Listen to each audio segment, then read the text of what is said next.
Short respite, then time for the next fight. Come on in.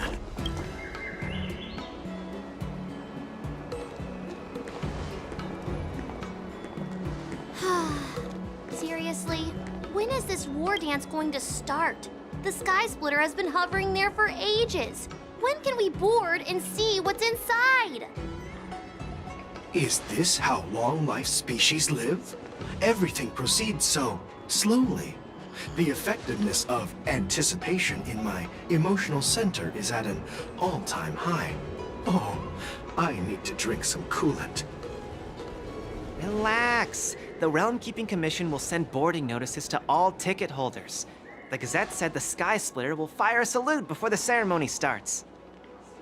I saw the schedule for the first day of the tournament. Can you believe the Ringmaster accepted 4 challenges? And he's just a kid. So, who are you betting on, Bardo? I'm betting on neither. I lost all my credits betting on Roboball games in Taikian.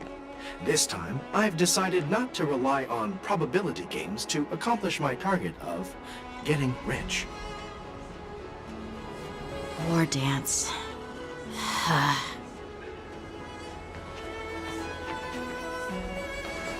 Here you are.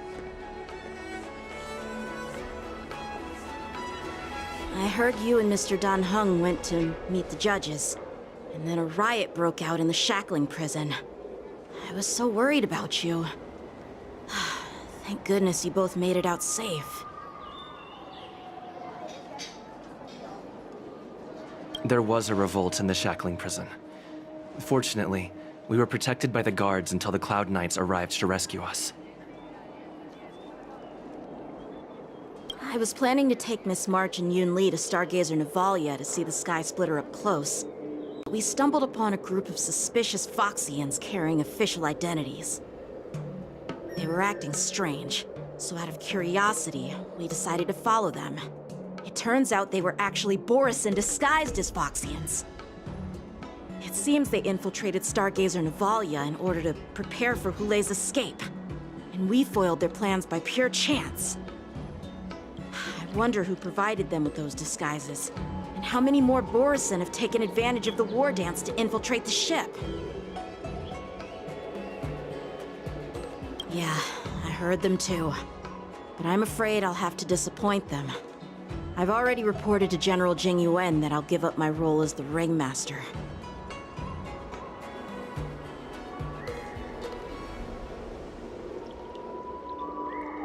The security of the Luofu is more important to me than anything else.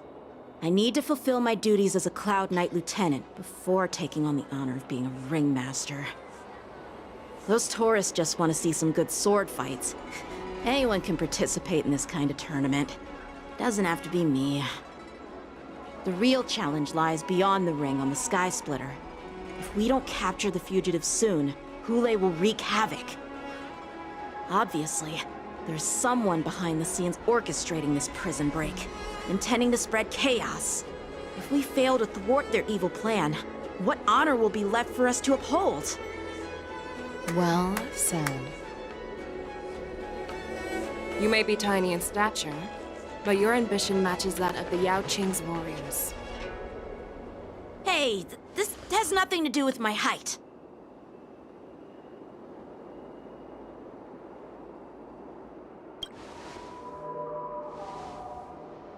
Yes, I suggested to Yanqing that we find a place to have a decent meal. A hunter must be well fed before the hunt. You still have a good appetite, even in the face of disaster. You truly are the Merlin's Claw. Please finish the food quickly so we can get to work, General Feixiao. Well, that's not up to me. Dig in. I called you here so you could enjoy the food. Me? This isn't the time for a leisurely meal, and this is way too much for me. Oh. You'd give me time to enjoy a meal, but not yourself? Ever since you encountered those Borisin spies, you've been so busy that you've hardly eaten anything. You can't defeat Hulei on an empty stomach. Take your time. Enjoy the meal and calm yourself. Hulei's whereabouts are still unknown, and they've even taken Mr. Zhao Cho hostage. The longer we wait, the more complicated the situation becomes. Zhao Cho always said I'm the most impatient person among the Cloud Knights, and I can't argue with that. So, there's no reason for you to be more anxious than me. I've fought against Borisin abominations for years, and I know their ferocity and cunning well. The Borisin were clearly well prepared for this prison break, and now they are staying in the shadows. They have no reason to rush out into the open. When facing cunning and ferocious prey, the hunter must be more patient, biding their time to seize the golden chance for a decisive blow. Once Hulei loses his patience and reveals himself, that's when we'll strike. But when will that time come? Like I said, it's only one meal away.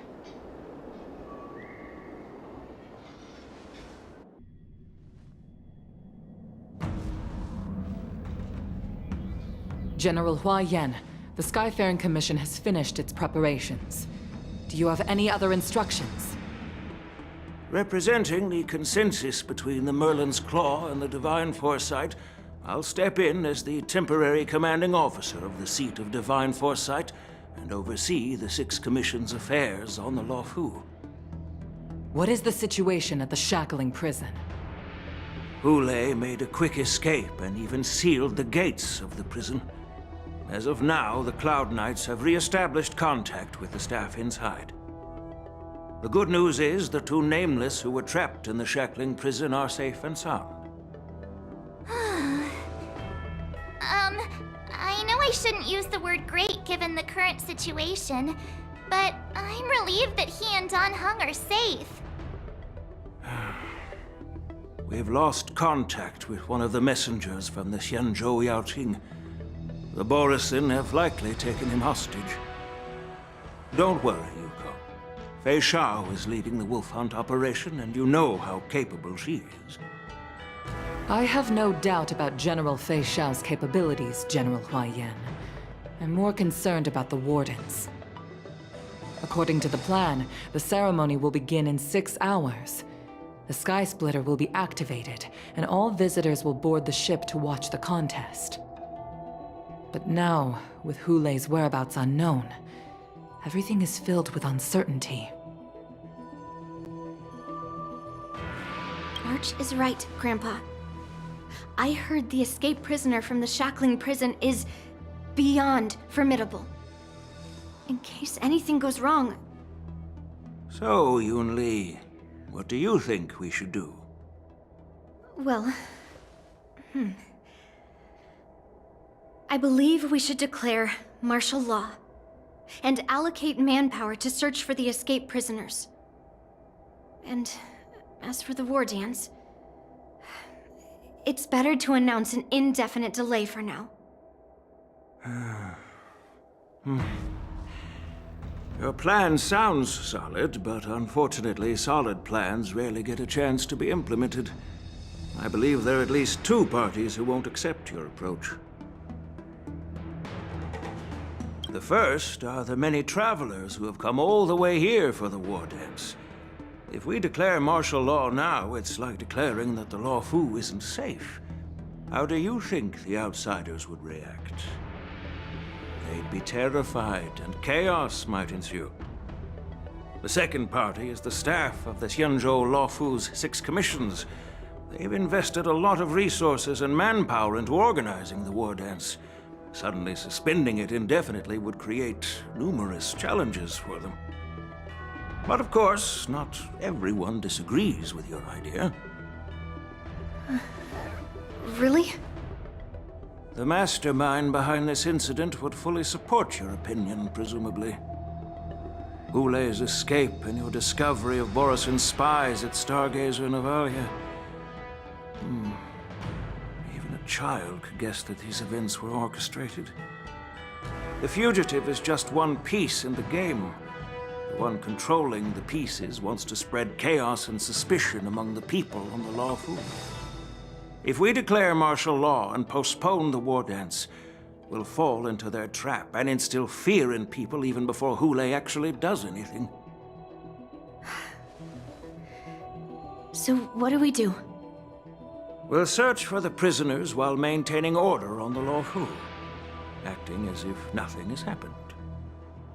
As if nothing has happened? Yanqing said he'd assist the generals, and now he's nowhere to be found. With the host ringmaster gone, how are we supposed to act like nothing has happened? That's why I called the two of you here.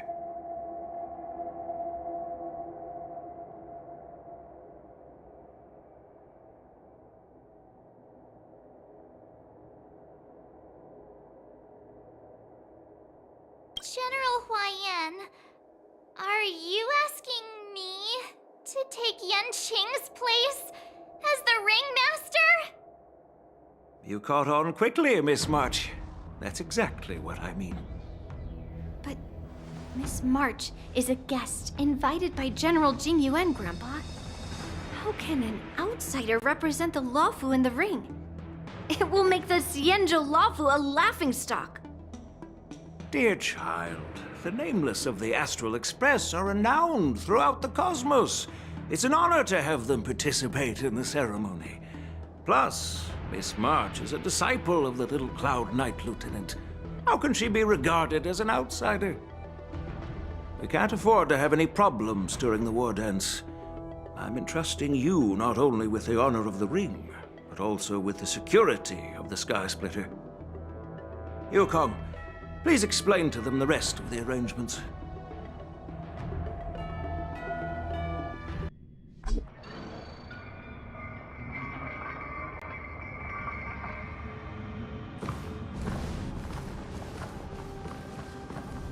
I am sorry for our improper management, and I truly appreciate your assistance, General. There is no need to apologize. We Cloud Knights fight on the battlefield while you judges punish the criminals. We are two sides of the same Xianzhou Luofu, and it is my honor to serve the Ten Lords' commission. I've grasped the situation of the prison break. Now tell me more about the current state of the shackling prison.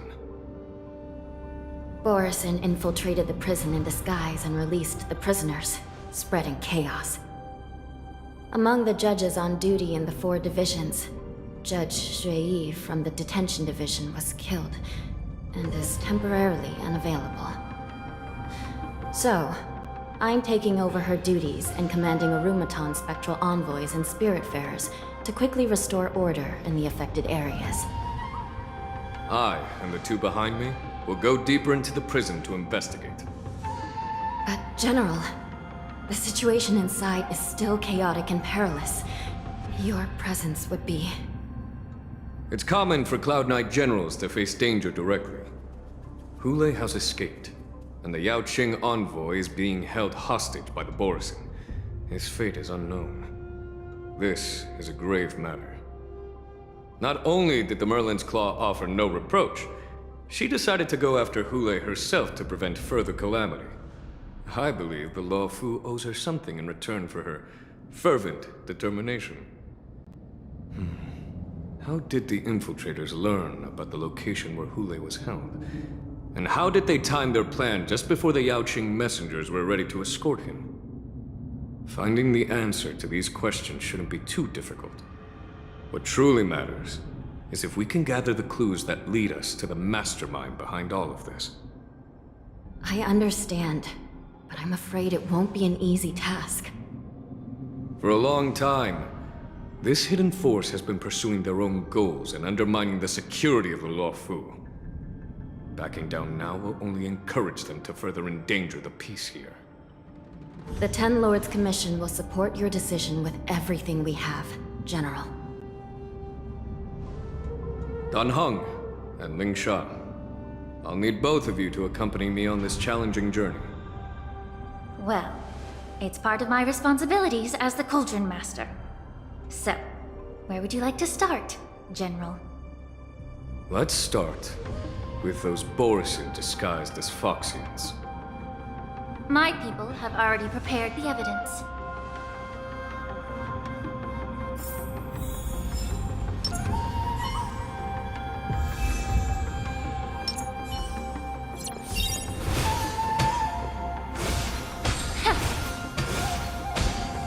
Incense ascends. According to Lieutenant Yanqing's report, he stumbled upon a few suspicious Foxians at Stargazer Navalia. After following them, he discovered that they were actually Borisin in disguise. This is one of the bodies. Looking at him now, it's hard to imagine how he transformed into a Foxian. My alchemists detected some complex ingredients in his remains, which might explain how these Borisin were able to disguise themselves as Foxians. Simply put, Foxians and Borisin share a common ancestry. Although they look completely different now, there isn't much genetic difference between them. This medicine allows Borisin to temporarily change their shape into that of Foxians. So, in other words, if they stop taking the medicine, their true form will soon be revealed?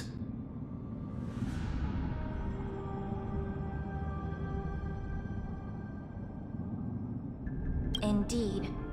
This means that these Borisin have a steady supply of the medicine within the Lawfu. The disciples of Sanctus Medicus. Looks like the Alchemy Commission is involved once again. When I was sorting through the prescriptions they use, I came across one called Semblance Reversion Essence. It's designed to help those disciples suppress signs of their Mars-struck forms and maintain their normal appearance. When I compared it to the medicine found in the Borisin's body... They're one and the same, aren't they? The medicinal properties and ingredients may differ, but the principle remains the same. Since ancient times, the Borisin have always sought to have more powerful bodies, regarding the Foxians as weaklings. Yet, in order to save their warhead, they were willing to disguise themselves as Foxians. Their determination is quite remarkable. If these infiltrators rely on the medicine to maintain their disguise, then following this lead in our investigation seems prudent. Please follow me. Here we are. According to the judge, this area is not yet under control, so we should proceed cautiously. I've captured the nature of the medicine in my sensor. By following the medicinal fumes, we should be able to retrace the steps of the disguised Borisin.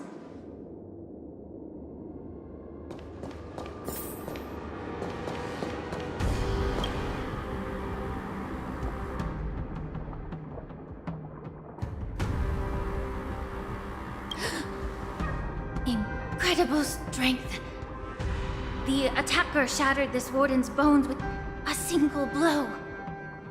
Such brute strength is not something an ordinary Borisin possesses. This is likely the work of Hulai. If I may be so bold to ask, is this Borisin truly that formidable?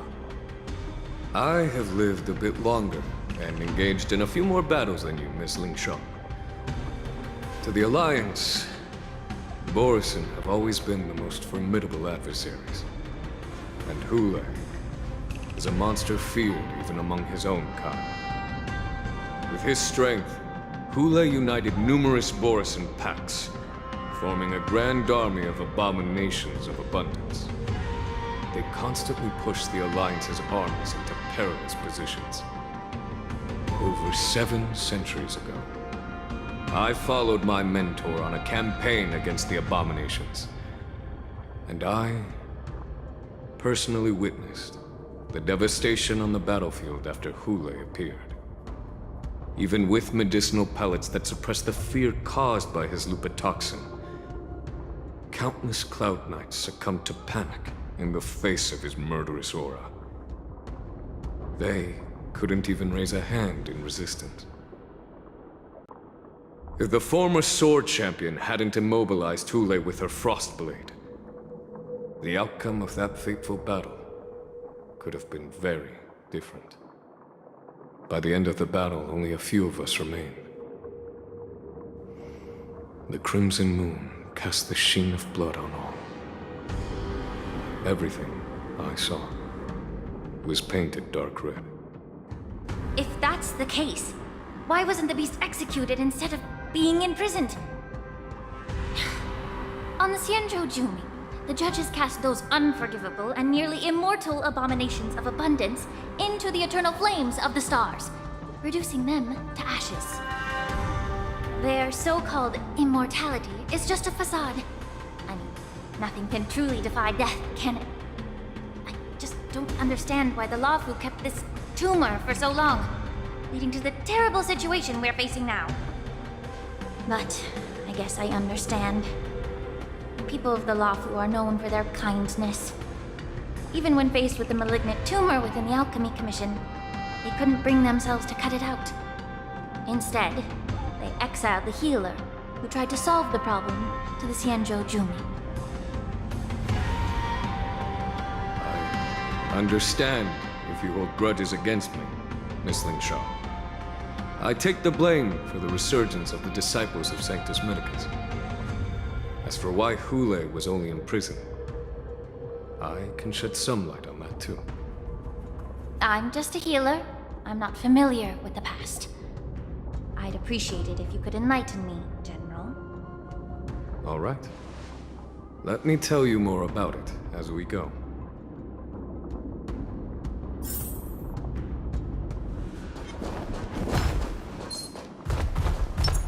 Let's see.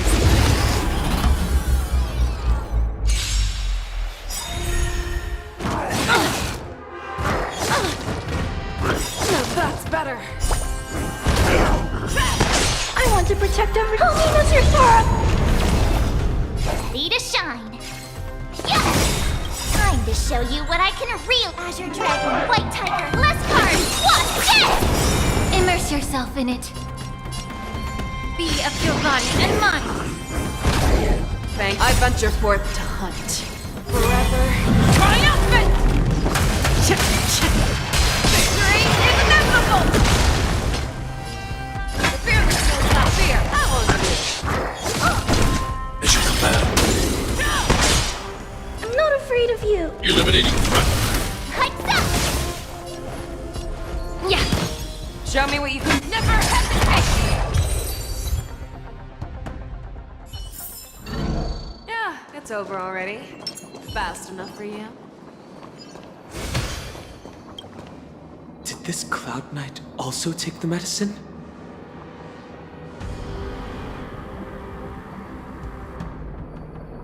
No. This is a Borisin in disguise.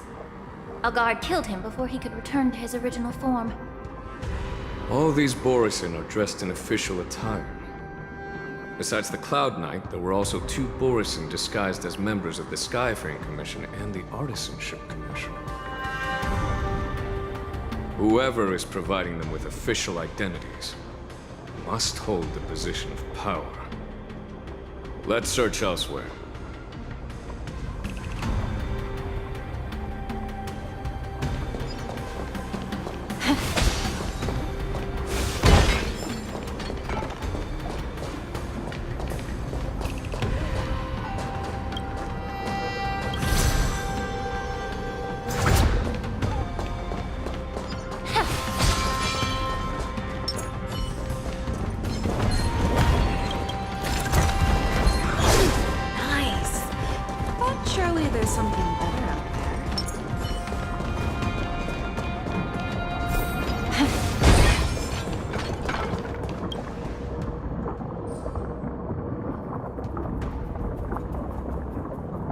Someone bit open his arteries and drained almost all of his blood while he was still alive. Such a cruel and ruthless act. Despite being a long-lived species, Borisin are actually more like predatory beasts that must feed on raw blood and flesh. I've heard that Hule was deprived of food and water in the shackling prison. It's hard to imagine how he managed to suppress his hunger for over 7 centuries. Will the hostage from the Yanquing be able to avoid being his meal?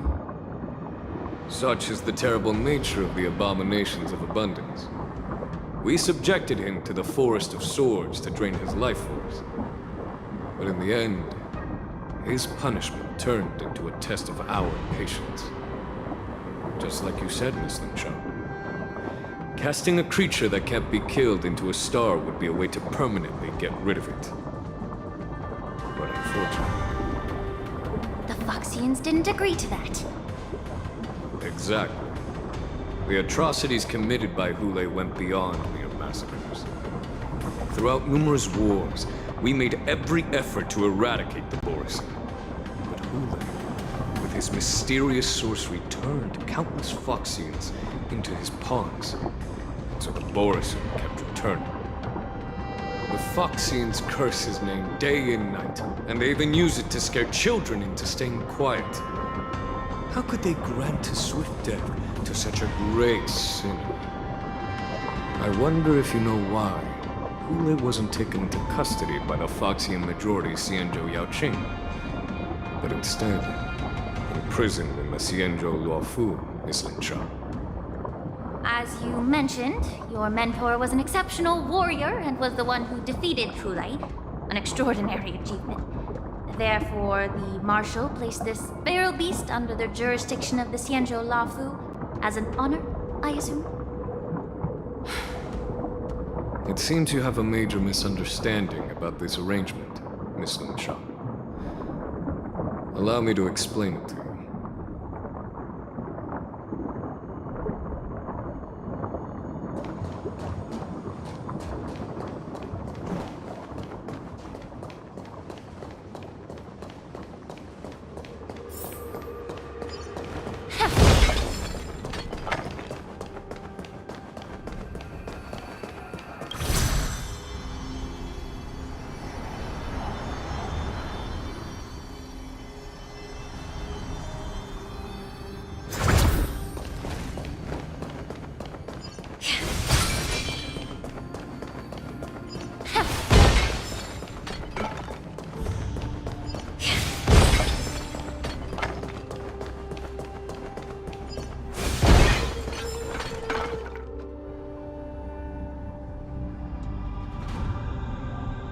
Yanquing told me that an IPC ship was attacked by Borisin. Is this what they were transporting on the ship? Yes. The Artisanship Commission and Alchemy Commission conducted a joint examination and found that parts of this machine are made from specially refined Borisin biotissue. I heard the Intelligentsia Guild has been researching the biological properties of long-life species, hoping to make medical or combat-related discoveries. However, they haven't dared to cross any lines due to their so-called relationship with the Alliance. Perhaps to those scholars, Borisin are no different from lab animals. Maybe the Borisin attacked that ship to retaliate against the Intelligentsia Guild for experimenting on them? No. If it were only about revenge, they could just wreck the ship and destroy all the cargo, instead of allowing it to end up in the shackling prison. It was a deliberate display to showcase the dangerous nature of the cargo in broad daylight. This way, the cargo would end up in the shackling prison, serving as a tool for the prison break. This skill in exploiting the blind spots of others' mindsets is so atypical of them. I'm afraid the IPC and the Intelligentsia Guild unknowingly became their accomplices.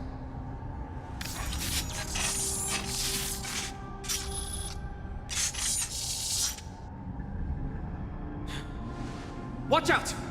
This thing is still alive!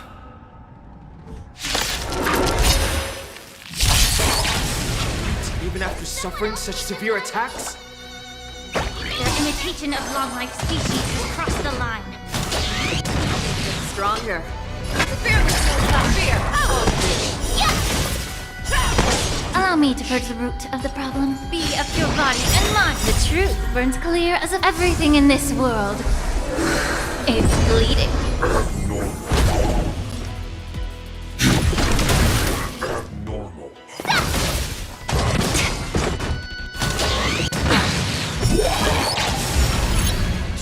still moves, it means it wasn't damaged enough. Make sure it never moves again. Time to show you Azure Dragon, White Tiger, less cards, what's this? Immerse yourself. Fangs and claws, I venture forth to forever triumphant! Victory is inevitable!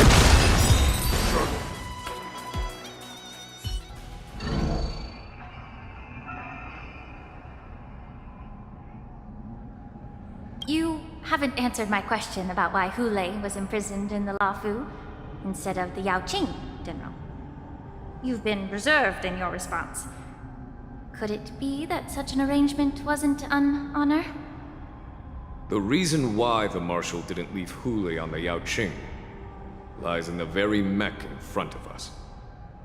Are you suggesting that there are people trying to understand Hulei's secrets and use them for their own purposes? Just like with this mech?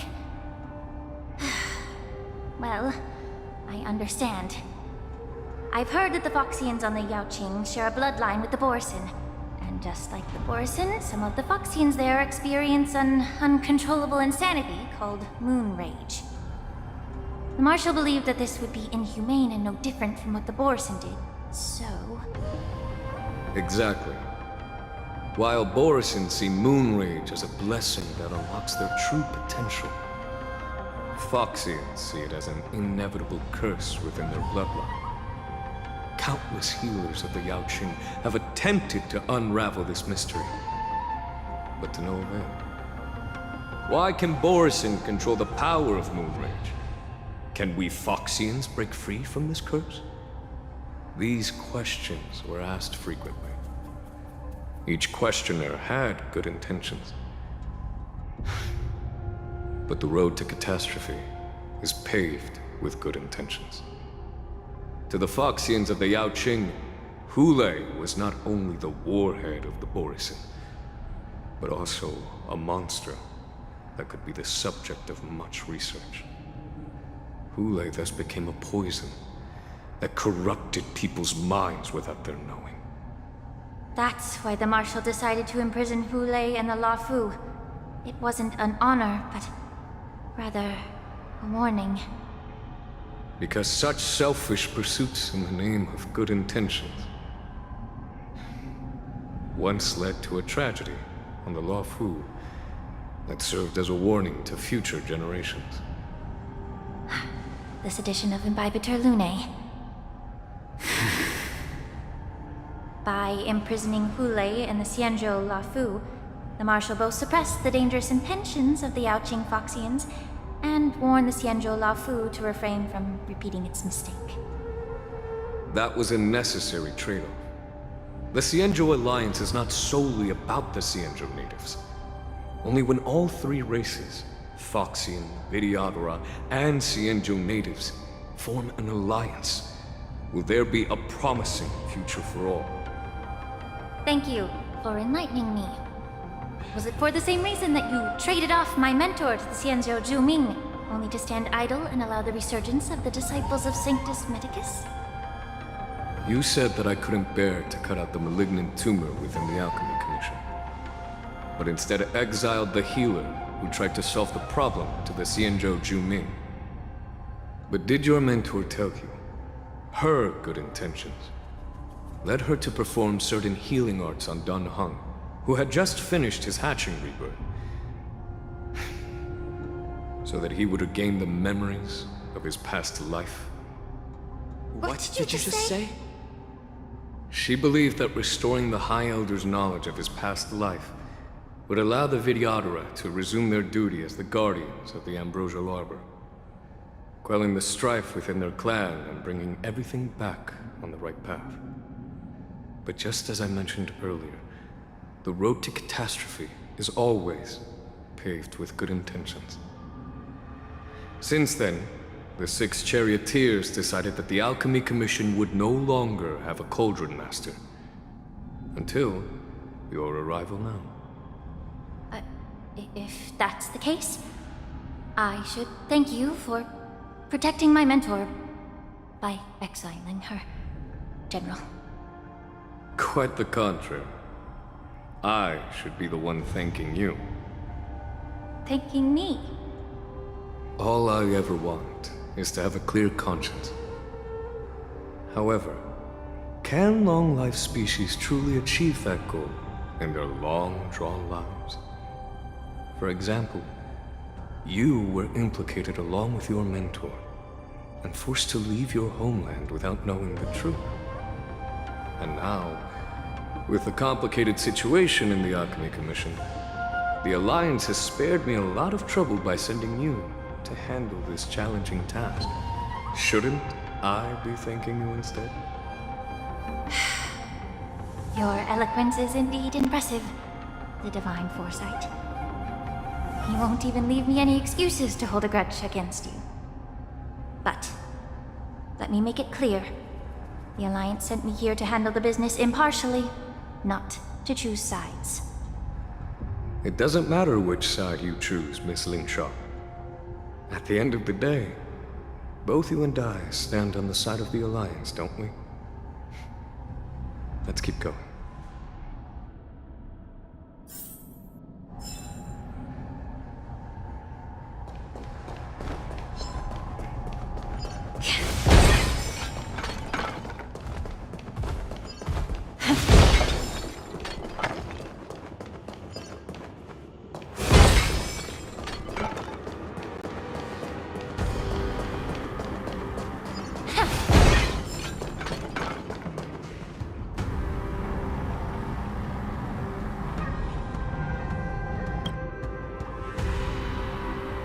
These Mara-struck soldiers don't appear to be escaped prisoners. How can you tell? These soldiers are fully armed. Obviously, they didn't hastily join the battle. The messenger named Morza did say that there were two groups of attackers. And the other attackers, aside from the Borison, could hide their tracks. I believe he was referring to these people. Hide their tracks? Exactly. I've engaged with these attackers before, and they used Cloud Hymn magic to hide their presence. Without careful observation, no one can detect them. You once warned me to be cautious of the Vidyadhara Elder's influence within the Alchemy Commission. Could it be? What's on your mind, Miss Lingshaw? Well, it seems that someone provided the attackers with a map of the shackling prison. And considering the Vidyadhara's involvement in the prison's construction, it raises suspicion about their role in this. Additionally, the fact that the Borison need medicine to disguise themselves would suggest that there are still moles within the Alchemy Commission assisting them covertly. Moreover, forging official identities for the undercover Borison would require someone with significant authority.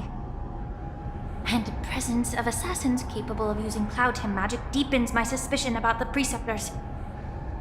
But why would the Vidyadhara collude with the Borison and aid in Yunli's escape? They aim to spread chaos. They believe that only in chaos can they regain their former power and influence. Since this edition of Imbibe de Lune, the once proud dragon race has been powerless, watching their influence wane. Being a native of the Luofu, Miss Lingshaw, I believe you understand the implications.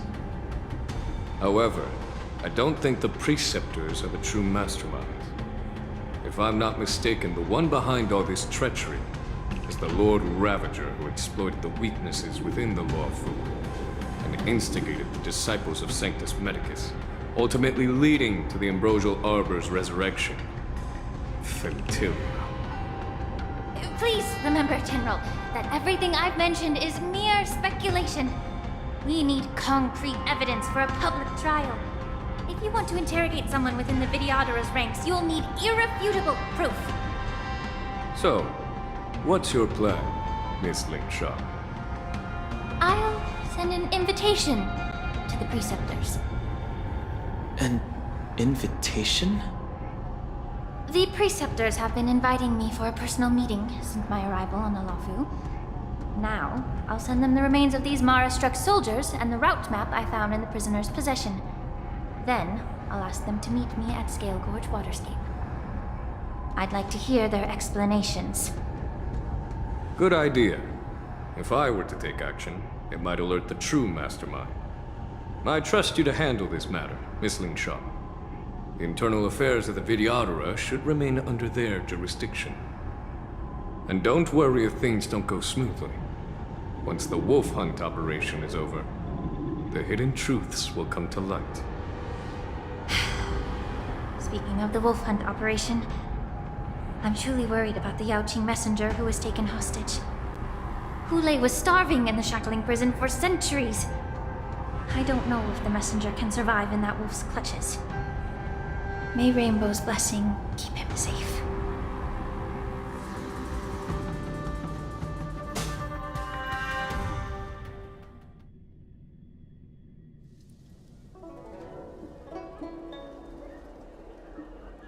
As I said, I'm a healer. But my art of healing requires the culinary arts to be truly effective. The magic of my cauldron is its ability to make all kinds of medicines into dishes that patients can eat. When simmered and cooked together, any kind of medicinal herb or ingredient becomes a delightful delicacy. Delicacy. But isn't that just one flavor overpowering the others? Well, you have a point. Let me ask you this. If there's a fussy child who refuses to eat green peppers, what's the best way to make him eat them? Stuff the kid's mouth with the green peppers and cook him alive in a pot. You have quite the sense of humor. I've heard that you, Borisin, have lost many of your taste buds during the self-modification process, so you can't experience complex flavors. Only the saltiness of blood and flesh truly awakens your appetite. It's a shame I don't have any green peppers right now. Otherwise, I'd happily stuff them into your mouth and cook you alive in a pot. I'm just kidding. The answer is quite simple. Chop up the peppers and mix them with minced meat to make meatballs. This way, the flavor of the meat overpowers the taste of the peppers. And even a fussy child can enjoy them. Can I just boil your tongue in this hot pot? I know you're trying to buy time until someone comes to your rescue. You said that Jin Liu recently returned to the Luofu, right? Well, she did come back. But, unfortunately, I also found out that she committed serious crimes and was escorted to another Xianzhou ship. Do you really think you can delay our departure by provoking Lord Hulei's desire for revenge with your clever little tongue? You see Borisin as savages who know nothing about the Xianzhou, but in fact, we know all about your tracking tricks. Like the jade abacus you're carrying, and the side cranes in the sky. The more hope you hold in your heart, the greater your pain will be when death comes. I wonder if you can maintain your composure when I tear your throat open. His composure is only a temporary effect of the medicine. And it will wear off soon, right? Lord Hulei! Oh, you pathetic Foxians. For thousands of years, we were the ones who allowed you to live, and who granted you civilization. But in the end, you chose to betray us for the freedom promised by the Xianzhou people. But it's all right. As long as you catch the scent of your masters, you obediently return to us. No matter how far you run away.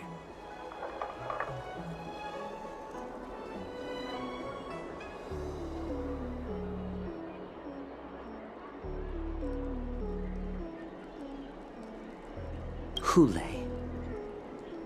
Have you ever wondered why it took them 7 centuries to come to your rescue?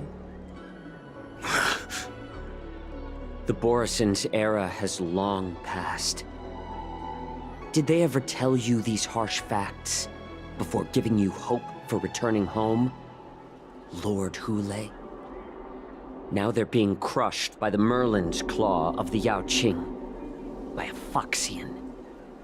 They're hiding in remote corners of the cosmos, trembling with fear like a wounded beast on its last legs, reaching out desperately for any fake hope of salvation, which in this case is you. The Merlin's claw of the Yanquing. A Foxian? Very interesting. Tell me, Moktok, is he speaking the truth? He isn't lying. That lowly beast was a war slave who ran away from our pack. Cannon fodder, a thief! She stole our power and used her knowledge about us to fight us, using every dirty trick in the book! And she bested you, Moktok. Fairness is but a pathetic excuse for the dead and defeated. Since our great pack has fallen apart, who told you that I was alive? And who sent you here? In our darkest hours, it was a prophet of the Master of Immortality, named Mongus, who showed us the way. Her guidance brought us hope. This prophet, Mongus, what does she want? The prophet made this proclamation. The Borison have been divided for too long, and only your return can unite all the packs, restoring us to our former glory. That's when we learned that you were still alive. It must have been a manifestation of the Master of Immortality. And the prophet told us that the Foxian general of the Yanquing would take you to her ship during the Lafu's war dance, and that it would be our best chance to infiltrate and free you from your prison. And just as she said, we did it!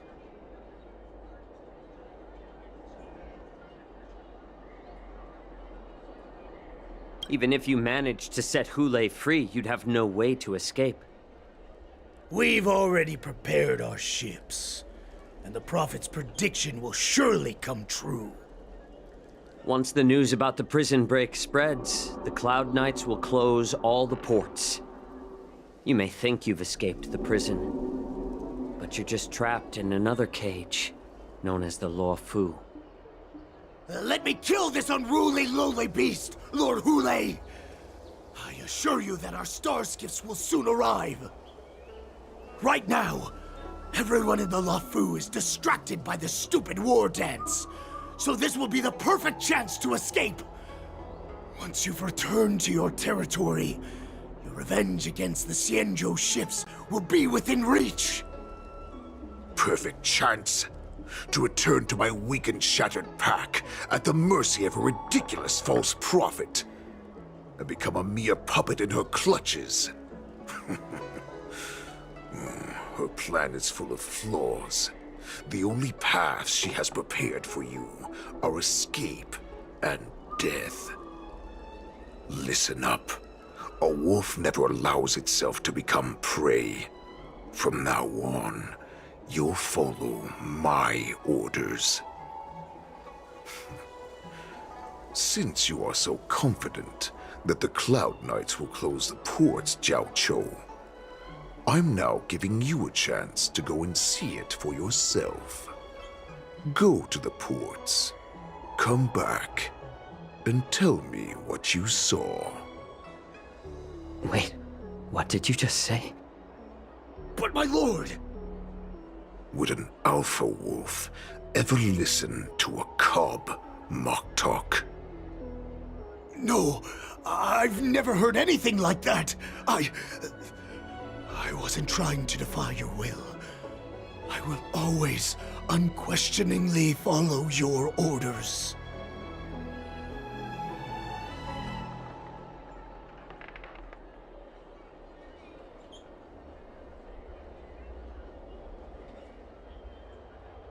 I'm offering you a once-in-a-lifetime opportunity. Don't you want to run away, Jiao Chou? You will come back. Because Foxians like you always obediently return to their masters, no matter how far they run away.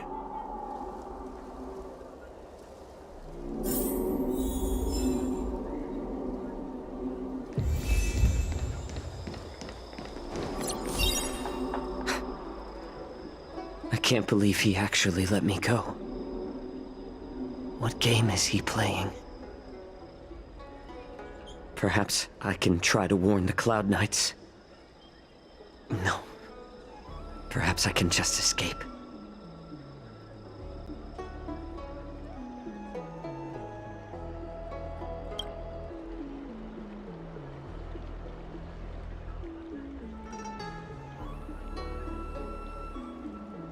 Just as I suspected. He's testing me.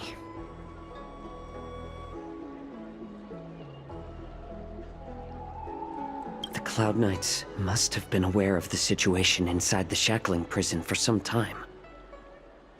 Will General Feixiao personally lead a squad to capture Yunli?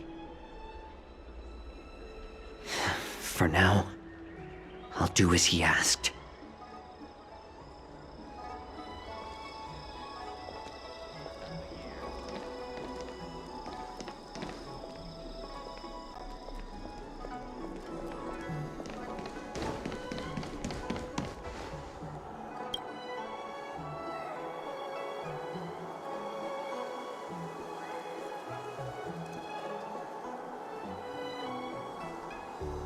Would you like to board my star skiff?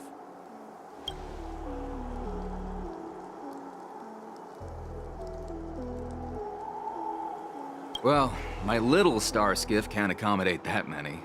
But I have a larger one that will arrive in less than 15 minutes if you need it. So, where would you like to go?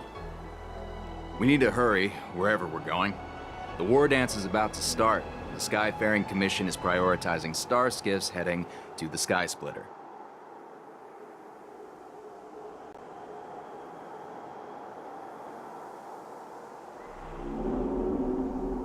Close the ports? Why would they do that?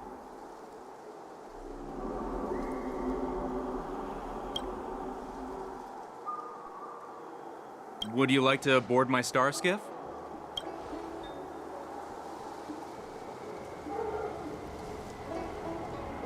Well, my little star skiff, we need to hurry wherever we're...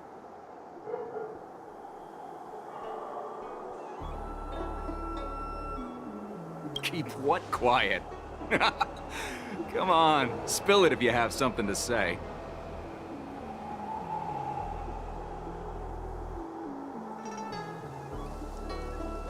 The Realm Keeping Commission? It's right up ahead. Look, I've got a business to run, so why don't you go there yourself?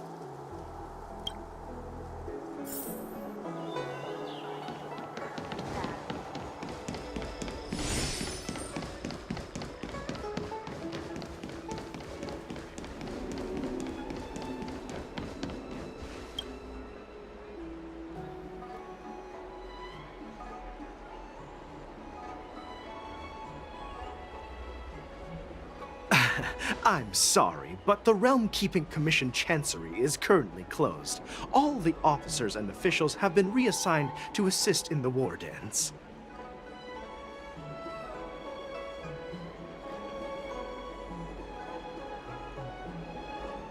Hey, although we're short-staffed at the moment, if there's anything I can do to help, please feel free to ask me.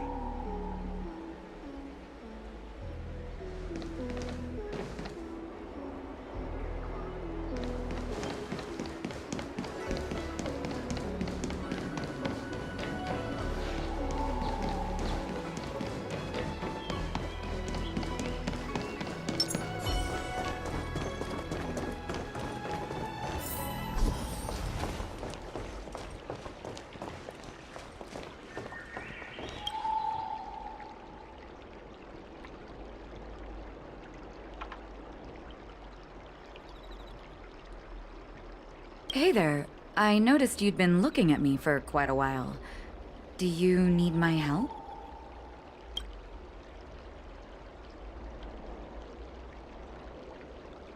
Understood. Please come to me if you need any help.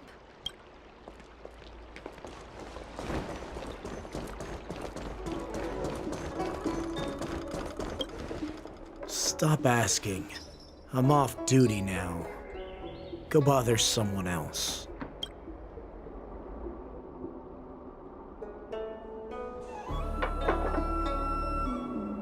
Can't you just stop asking? You're not one of us, but I smell a familiar scent on you. The Warhead sent me here to check on the situation.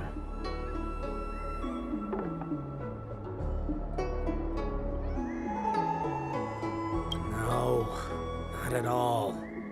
Instead, the Skyfaring Commission is clearing routes to prioritize star skiffs heading to the Sky Splitter.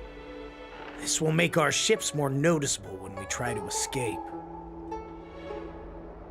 The ports haven't been closed? What is going on? Stalling won't help. It's time to confront Yunli and see what tricks he's up to.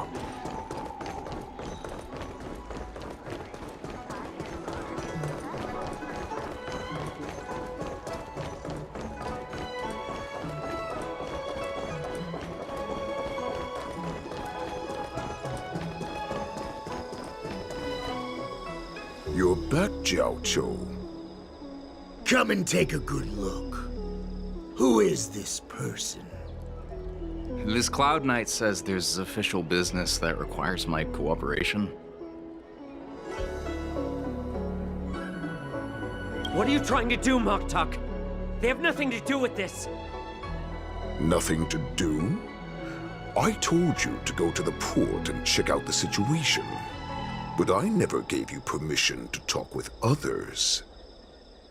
Remember, this person died because of you.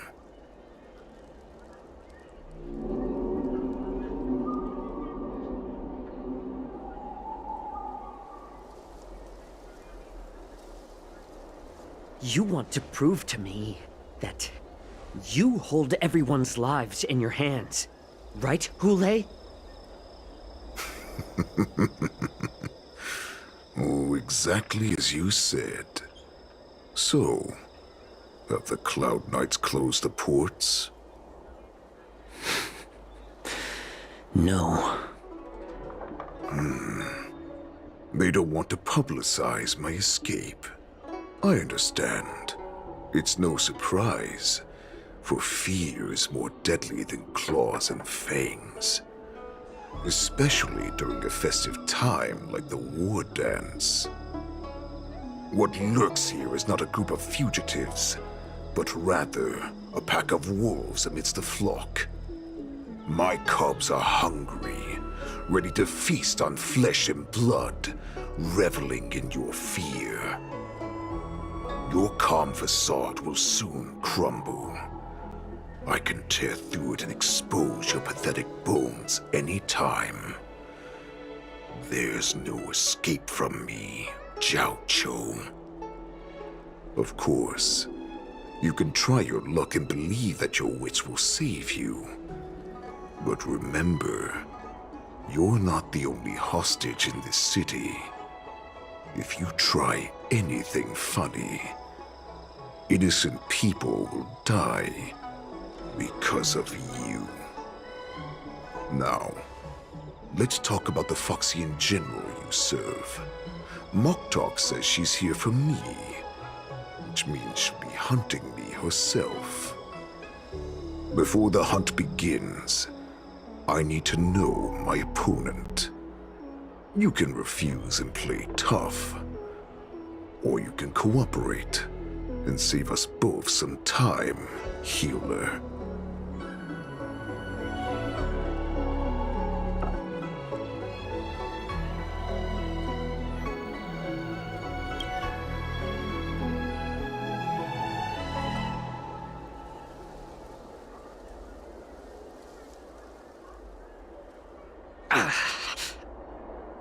Good. At least you didn't try to draw attention with a scream. That way no one will die in vain. Fine. I'll tell you what you want to know about her.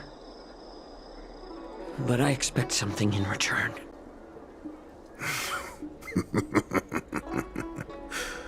What makes you think you're still in a position to negotiate with me? You can torture me until I talk. Or let's save us both some time. Warhead.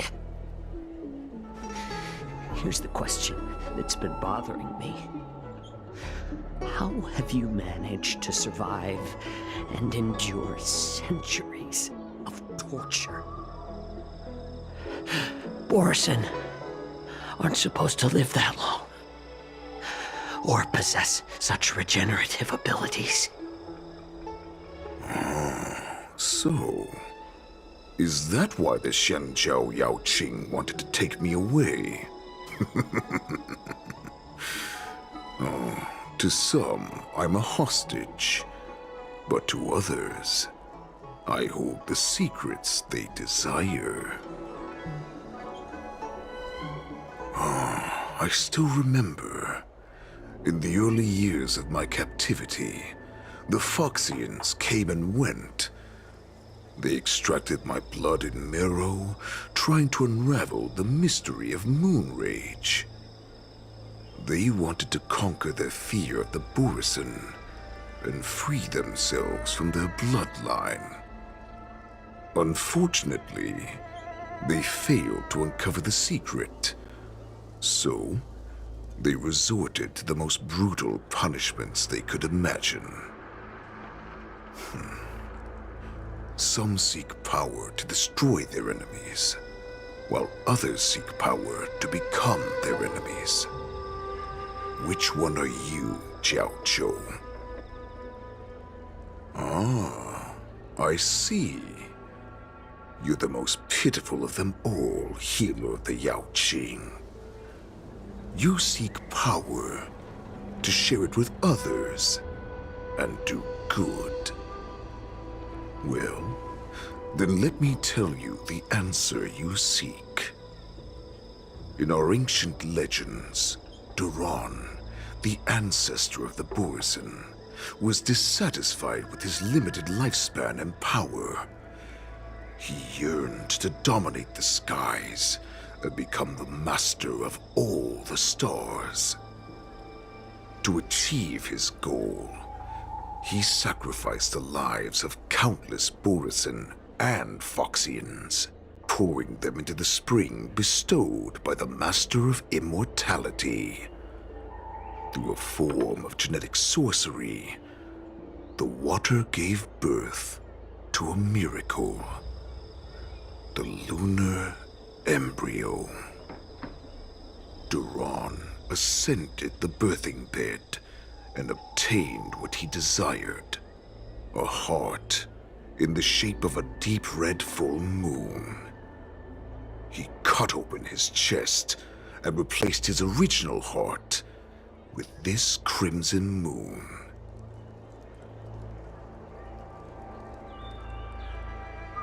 Laugh all you want, but only I know the truth behind every word. This moon heart beats within the body of every generation of the Borison warhead.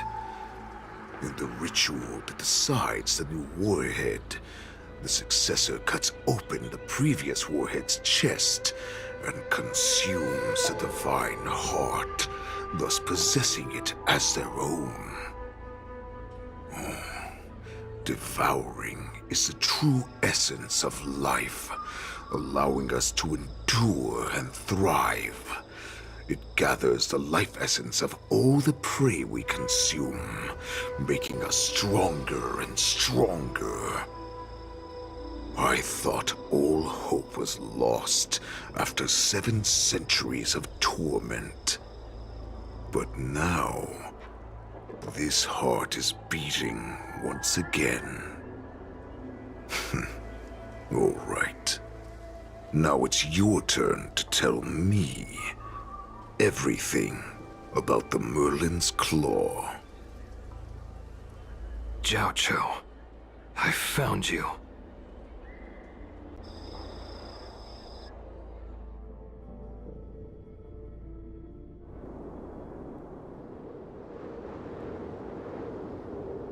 I know I'm in no position to question your orders, but if I understand correctly, you already have intelligence about the Borison? That's right. My people are busy collecting clues now. What's the situation, Mwaza? General, before we completely lost contact with Jiao Cho, I picked up a signal from his Jade Abacus. It won't take long before we locate their whereabouts.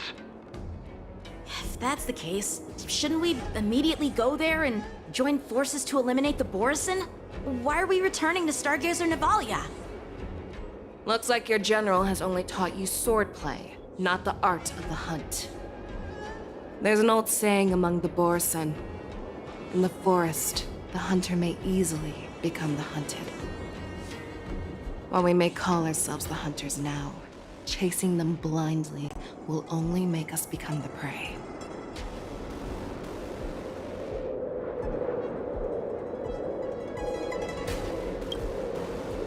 Are you joking, General?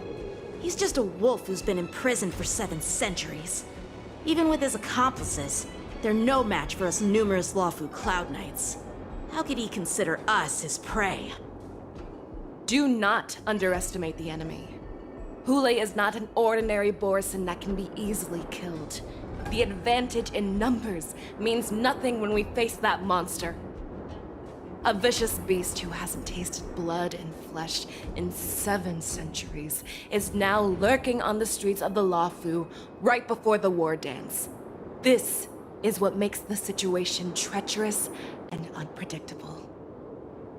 To him, the lives of ordinary people are just meat, ready to be devoured at any moment. Exactly. That is why we must succeed in our first strike, or the situation will spiral out of control. You've heard of this military tactic, right?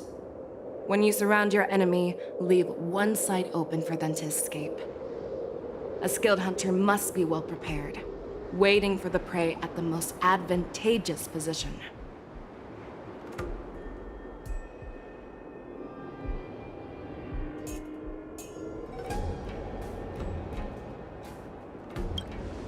What would we do if we were the escapees from the shackling prison? While we can disguise ourselves and blend in with the crowd, we don't plan on staying here for long.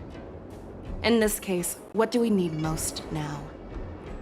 A star skiff to get us out of the Lawfu. The Borison we discovered at Stargazer Navalia were actually preparing a vessel for their escape. We predict their next move, and we take them down. Let's start from where you found those Borison and corner our prey.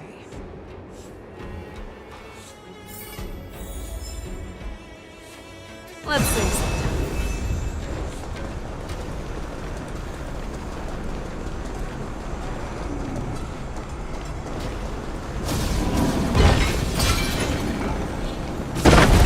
This is where we ran into the Borison last time.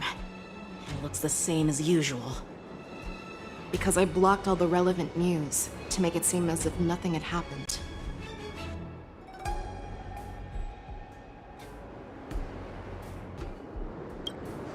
Losing contact with their accomplices preparing the star skiff will surely put them on guard. However, the more well-prepared a plan is, the longer it takes to adjust when it's disrupted. If any Borison wants to stick to the original plan despite the risks, they'll surely come back to Stargazer Navalia to check the situation.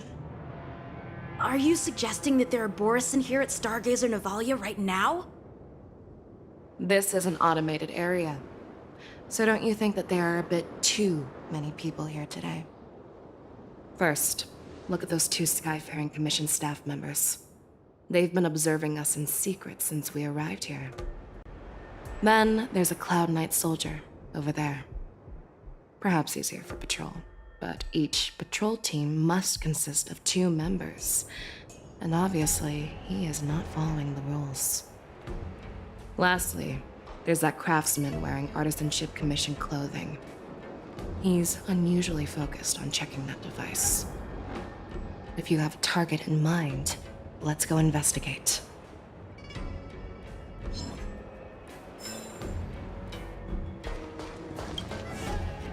Who are you? Don't you know that Stargazer Navalia is on lockdown now? Hey, chill out. They're just a few lost tourists. But Stargazer Navalia is the shipbuilding port of the Xianzhou Lafu.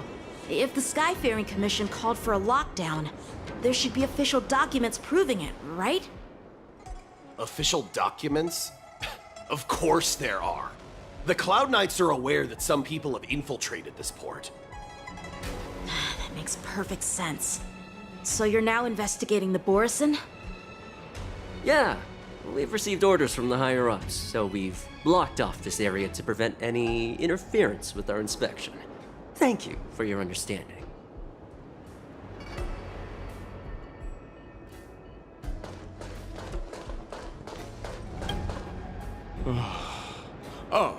Lieutenant Yanquing and General Feixiao? You're aware of the Borison prison break, right? Yeah, I've received the news, and I'll be on the alert. Looks like you've been keeping an eye on the Sky Splitter. Have you noticed anything unusual? No, everything is normal on the ship. Nothing out of the ordinary.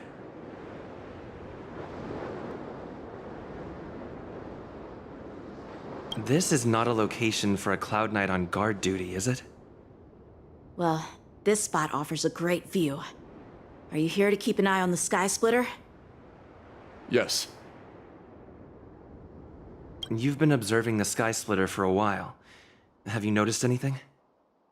Honestly, just watching the ship from here isn't too thrilling. I wish I could go on board and witness Lieutenant Yanqing's contests. Speaking of which, Lieutenant Yanqing, aren't you supposed to be on the Sky Splitter? Is it alright for you to be here instead? Thank you for your concern, but I have more pressing matters to attend to.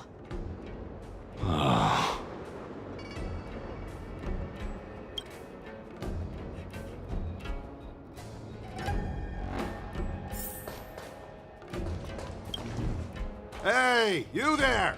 Please refrain from wandering around Stargazer Navalia if you're not... Oh, it's you, Lieutenant Yanqing.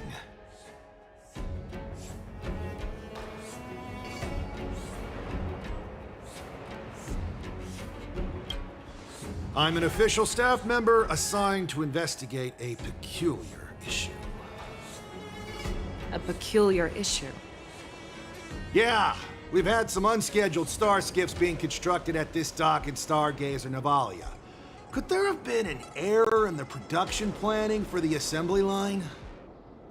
This is just weird. I thought all the pending star skiffs from before the war dance had been scheduled already. I'm sorry, but I need to focus on my work right now. If you have any questions, we can discuss them later. So, it seems that some Borison have returned to Stargazer Navalia in disguise. The answer seems quite obvious.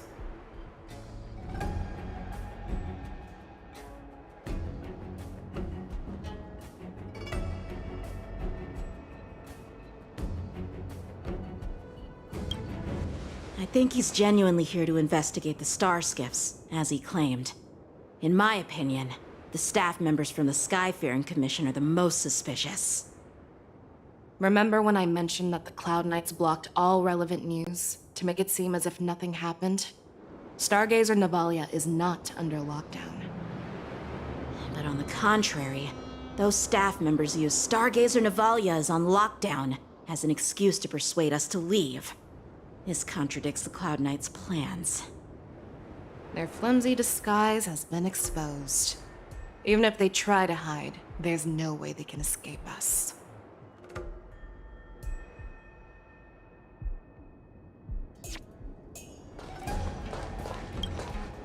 Why are you still here? As I said, Stargazer Navalia is on lockdown now. No. I never issued such an order. Who are you? Perhaps you haven't met me on the battlefield, but I am certain you've heard my name. Now I'm asking you a question, so answer me. Tell me. How many more of your comrades are here? Where were you planning to meet Yunli? This woman, she's the general of the Yaoqing. What are you still waiting for? Attack her!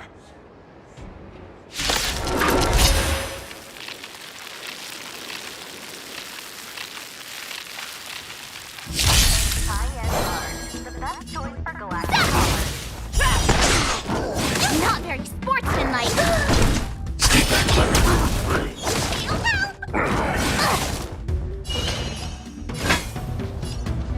The fearless know without fear. Get that! Annihilate. I want to protect everyone. Help me, Mr. Sora. I venture forth to hunt. Forever triumphant! Victory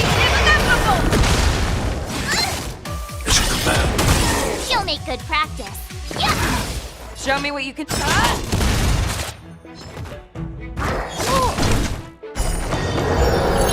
It's a command. I'm gonna hold everyone back again. Get down! Not very sportsmanlike. Run! Tell Lord Moktok about this!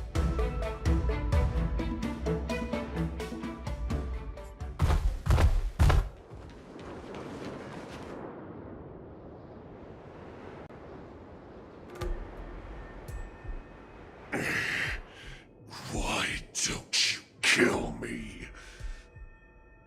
Because I need answers.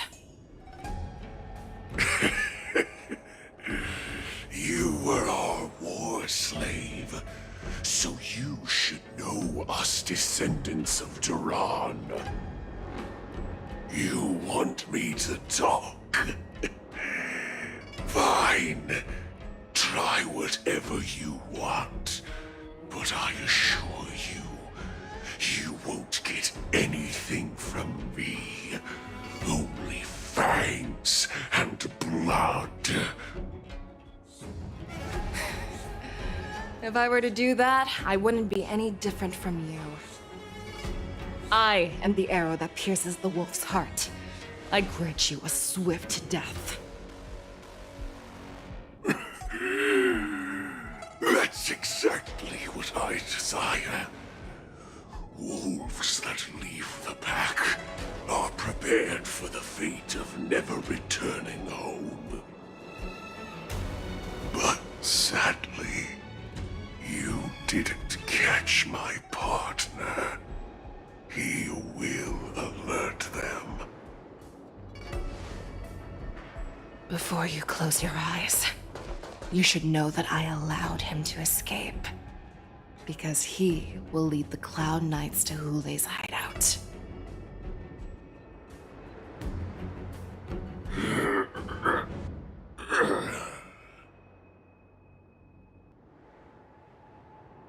Is this how you leave one side open?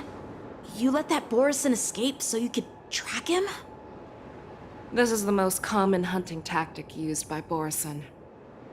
I know the methods of these abominations all too well.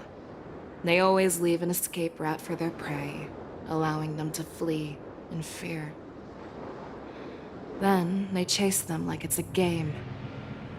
Borison get great satisfaction from the last struggles of their victims. Have you witnessed these things firsthand? That guy called you a war slave. What exactly have you experienced? Well, just a hazy past that I can barely recollect. Long ago, I was one of them. Not all Foxians are lucky enough to be born on a Xianzhou ship. I grew up in one of the worlds where Borison roam, known as the Fallen Territories by the people of the Yaoqing. To the Wolf Masters, Foxians are nothing but property. cannon fodder used to slow down the Xianzhou attacks on the battlefield. But you survived. And not only that, you became the general of the Yaoqing. If I get the chance, I'd love to hear stories of your past, General. Speaking of stories, you've reminded me that now is not the time for them. Waza, we've sent the warning from Stargazer Navalia. What's the situation on your end? I've found them. Zhao Cho is trying to stall Hule, and he signaled me to not reveal myself. Trust his judgment and keep watching. We'll be right there. I believe the warning we sent will stop Hule from attacking Stargazer Navalia. What will he do next? The hunt is not over yet. Stay safe, Zhao Cho.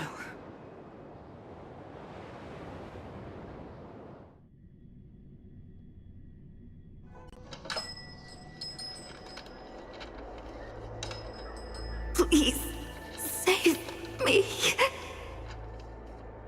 I want to live. Doctor! Xiao, find a medical ingenium and give that kid a shot! Hurry! I see. How's the front line? The Borison Beast ships have already landed on the Fenghu. It won't be long before this place is overrun as well. What about General Yueyu? Any news from her? I'm her healer. I should stay by her side at a time like this. She asked me to tell you that she's not coming back. She must protect the Cloud Pier telescope. General asks you to save that kid. The girl fought desperately just to bring us all back here alive. I've never seen such a brutal fighting style. Her body, it's like she was split open. Just like... Oh, her blood pressure is dropping. Do you hear me, Xiao? Loud and clear. Get me some tumble dust. We've got to start the operation right now. I will bring her back. Is that why you're so determined to learn my secrets? Do you hear me, Zhao Cho? I do. Loud and clear. So she saved you all in that great battle on the Xiangzhou Fenghu 3 decades ago. But to your surprise, you discovered her Borison bloodline while she was at death's door. Moktok told me that she was a war slave who escaped from the Eclipse Pack. Oh, what a twist of fate. Turns out, she's from the same clan as I am. Now I understand. No wonder she displayed such astounding power, determination, and cruelty in battle. Turns out it's all because of her Borison bloodline. Mutt. Despicable mutt.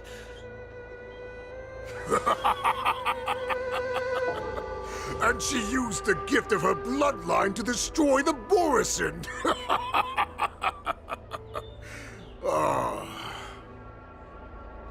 Moon Rage, a blessing for wolves, and a curse for foxes. For Borison, to have their bodies torn apart by Moon Rage and transform into a beast, is the ultimate joy. But for you Foxians with poor regenerative abilities, it means certain death. With the burning fury in her heart, that Foxian general will eventually lose her sanity and indulge in endless bloodshed. The scars on her body will not be caused by enemy weapons, but by the immense power she can't withstand. One day, she will be torn apart and die as a monster. And in return for saving her life, you intend to give everything to solve this impossible puzzle. Hule, do you know the saddest thing about being a healer? All this time, I've devoted my life to bringing back those who sacrificed their lives to monsters like you. I exhausted myself, and my hands trembled. But I believed everything I did was meaningful. But once again, they rushed into battle. And then I heard of their deaths. They died under your claws, in your jaws, amidst the flames of crashing star skiffs, and under the Lux arrow of rainbow. Like a useless idiot, I saved a fish named Life out of the cauldron called Death,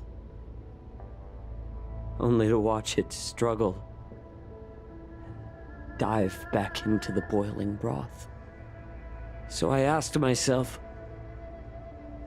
why were they so eager to run toward their death after they had recovered from their wounds?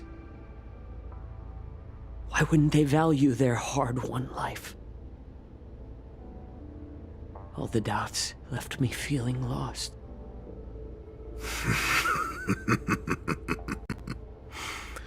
I can smell your desperation, all the way down to your bone marrow. Eventually, I realized that their deaths held value. They placed the weight of their sacrifice on the living, granting us strength. With a coin forged by their deaths, they exchanged something more in return. Everything I'm doing now, following you so closely, is just for one reason. Witnessing your death with my own two eyes. Even your death has value. It will pave the way for a peaceful war dance and a fully cured Feixiao. The thoughts in your pathetic head are hardly surprising. Did you already know this? Yes, I did. As Borisin, we understand the value of death more than anyone. And as a healer who has witnessed so much death, you won't be swayed by fear. What a shame, what a shame. Your story actually sparked a trace of respect for you in my heart. Can you even feel respect with your corrupted heart? Of course. Because I caught a whiff of my own kind in you. Unfortunately, in the end, you're still just a weak fox. As the wolf's creed goes, gift the wolf a dead end where new paths arise. Raise him to a doomed fate where satiation lies. The cowards in forgotten corners meet their unworthy demise. Yet the valorous in brutal battles embrace their eternal prize. That's why I'm keeping you alive for now. I want to show you how Borisin truly respect their enemies. We will consume your flesh and blood, nourishing our own. We will crush your hopes and dreams, clearing a path for our hunt. Your feeble souls will witness a new future. A future that belongs to me. My lord, we received a message. Our arrangement at Stargazer Navalia has been discovered. We must act quickly. That doesn't surprise me at all. Moktok, what's that noise? It's the Sky Splitter. The ship that the Wardens will be held on is about to set off. The Sky-faring Commission will clear the air routes. And if our star skiffs try to escape, we'll be spotted. Calm down, Moktok. Look at you now, hiding and fearful. Where is your Borisan dignity? As I said, I'd sacrifice my dignity for your return. As long as you can come back to the Borisan Pax, there's still hope. Hope? The Borisan have forgotten the Wolf's creed. Weak creatures put their hope in the strong, but the strong fight their way out. Bringing me back instead of choosing a new master only proves the decline of our pack. And as for the prophet who manipulated you into saving me, she's just a liar trying to use Duran's offspring. Moktok, let me tell you how the Borisan will rise to power. We won't hide like rats in the streets of the Xiangzhou. We will be ravenous wolves, walking amongst a herd of lambs with our fangs bared. But, Great Warhead, our packs are not here. We can't go to war like this. Our packs are not here. Wherever I go, everyone is the pack. Stay away! Don't come any closer! No!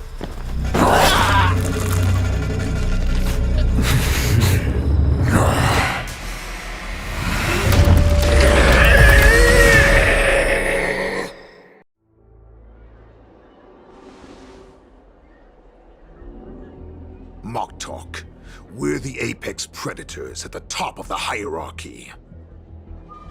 As wolves, we create fear. We don't become servants to it.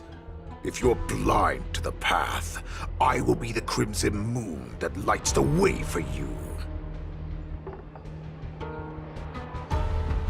Share my crimson blood with our brethren. Use it to infect those Foxians and strike fear into their hearts. Now, you devious monkey, come out and face me.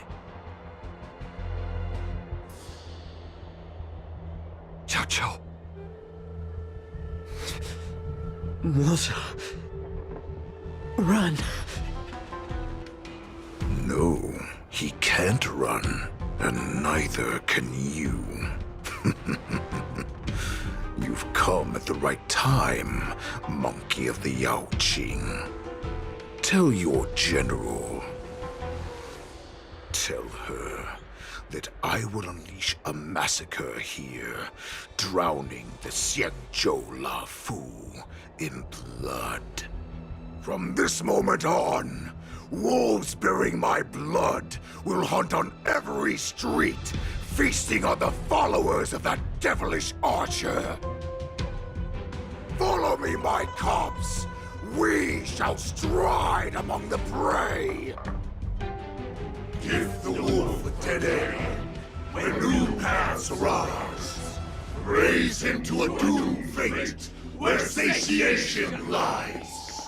The cowards in forgotten corners meet their unworthy demise. Yet the valorous, in brutal battles, embrace their eternal prize.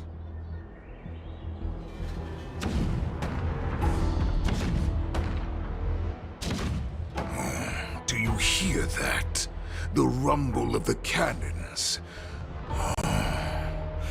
It brings brings back all the memories of past battles within me. My return will bring back the Wolf's Creed. In my own way, I shall save our weakened pack and restore it to its former glory!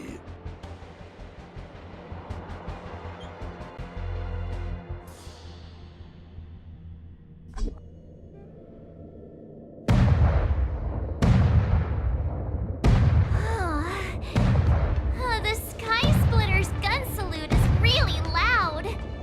So this is what the war dance is actually like? I feel like my eardrums are going to burst. Well, how could they expect to attract people to come and watch if they didn't make a huge spectacle? March, you haven't forgotten what you came to do, have you?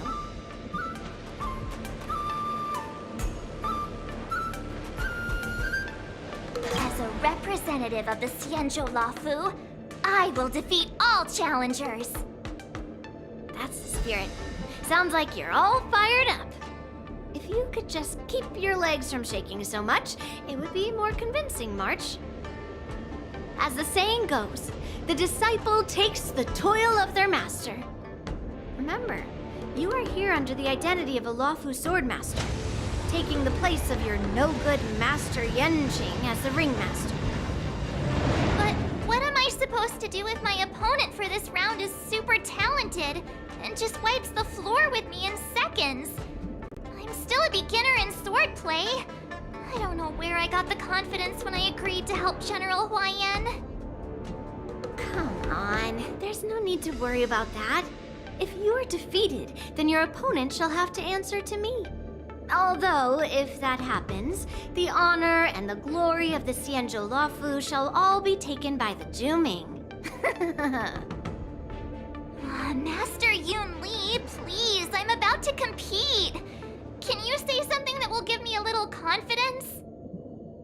March, think about the great storms that you, nameless of the Express, have weathered along your many journeys.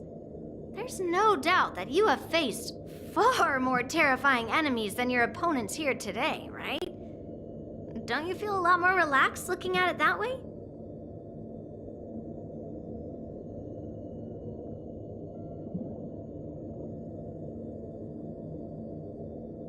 Why don't we call Master Yanqing back? What kind of master would retire at the height of their career and leave their disciple to fight in their place? March, your master has dropped out of the contest. This is a great opportunity for you to stick your neck out. Stick my neck out and get my head chopped off, you mean? What is all this complaining about? You made a promise to my grandfather, and now you want to run away? Get out there, now! Master Yunli, I don't think I'm completely ready. March, there is no such thing as completely ready.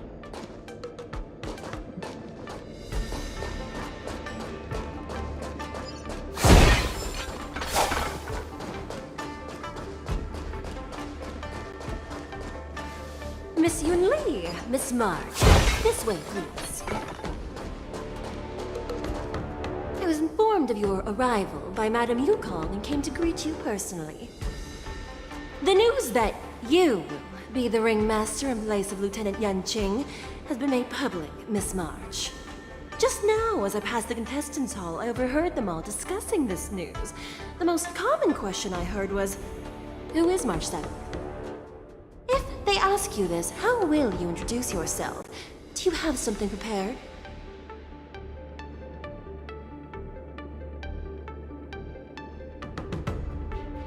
I am a disciple of Lieutenant Yanqing. That means that I'm also technically a grand disciple of General Jing Yuan. When you put it like that, I'm actually a pretty big deal. Ugh. You completely left my name out! How rude. I see you are both quite relaxed. Impressive, given the imminent danger you face. Miss Miss Yunli's contestant information was registered for the war dance a long time ago. However, as a last-minute entry, the Skyfaring Commission has taken care of the necessary procedures for you, Miss. March 7th. Please, follow this path. The contestant hall is just up ahead. Thank you, Miss Shikwe. Come, let's take a look around the contestant hall.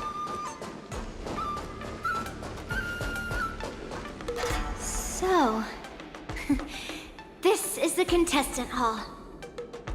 Oh, there are so many people! March, before the war dance begins, allow me to give you one more lesson. My grandfather always told me that a weapon mimics its master. That means that a person's weapon will reflect their habits and personality. You've seen me wield old metal before, haven't you? Tell me, what did you observe from that?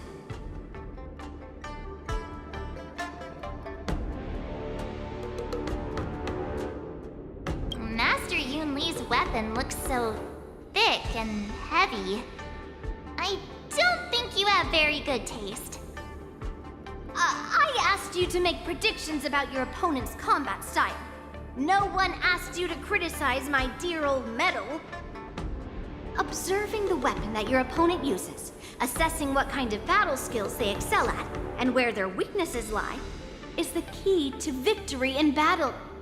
A shockingly heavy sword like mine, for example, is obviously not suited for a long, drawn-out battle.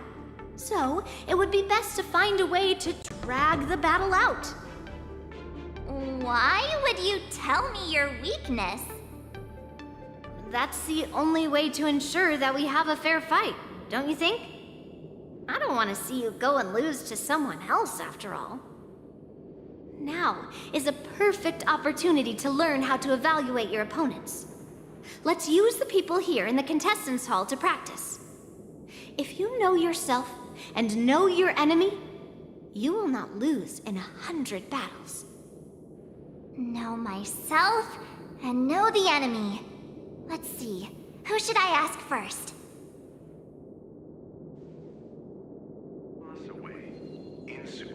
Fishing Society. Want to be a mech pilot? Join IB.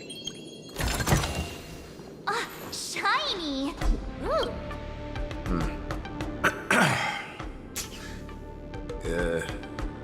Was there something you wanted to ask me?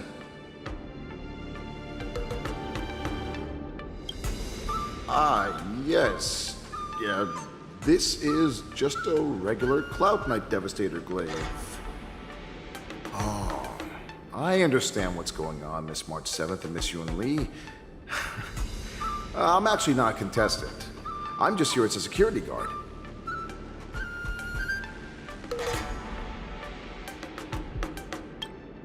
Oh, it's all right.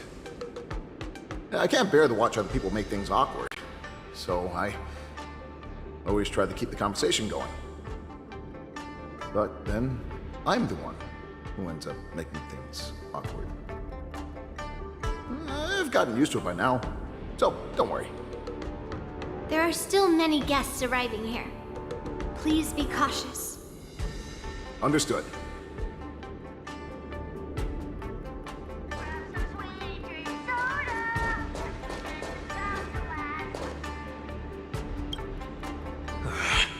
I came here because I wanted to meet the great Lieutenant Yanquing I've heard so much about, and finally cross blades with him myself. Who would have imagined that he would take a disciple and have her be the ringmaster in his place? This is no more than running away from a fight, and is a great dishonor to the Yanquing. This last-minute replacement, March 7th. Who exactly is she?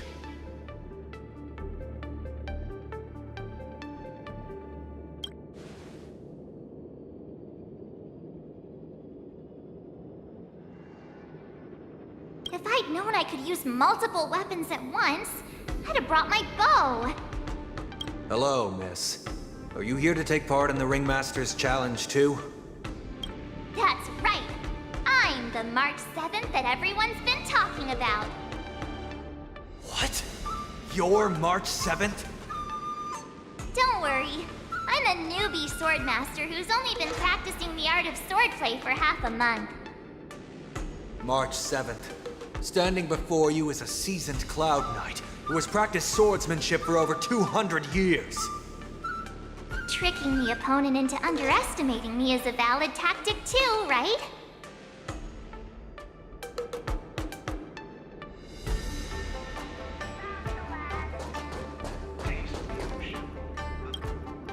Ugh.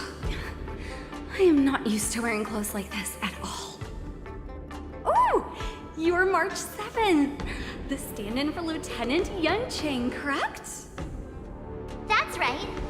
And you are? As you can see, I am the journalist entrusted with interviewing contestants on site. I see the Skyfaring Commission has really gone all out as the host. Interesting. That's right! A big event like this just can't go ahead without a few of us running around. Since the competition is getting started, could I ask you some questions that are on my mind? Oh, great! First, the question that is on everyone's minds. Lieutenant Yanquing is not appearing in today's war dance. This is just gossip from unreliable sources, but I hear that Lieutenant Yanquing is seriously injured. Is this true?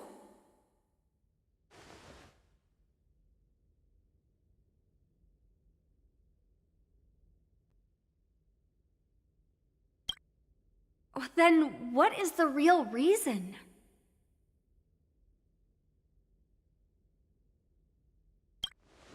Seriously? Alright. I understand. Once the war dance begins, you will be challenged by master swordsmen from many different worlds, Miss March 7th. Are there any that you're looking forward to facing in particular?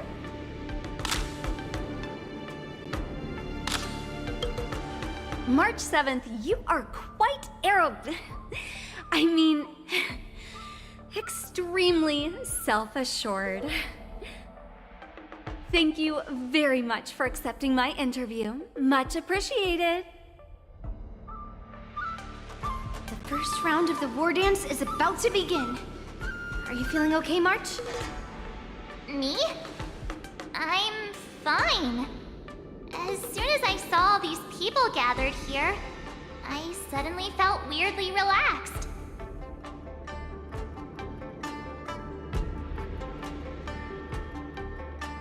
Looking at these contestants, I suddenly feel a lot calmer for some reason. I understand why you wanted me to know myself and know my enemy. I don't feel as nervous as I did before. So, do you want to go out and see the ring?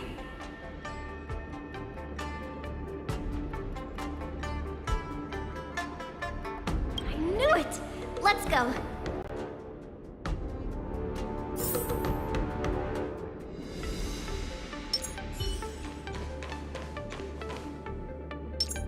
Peach blossoms and divine sword descend.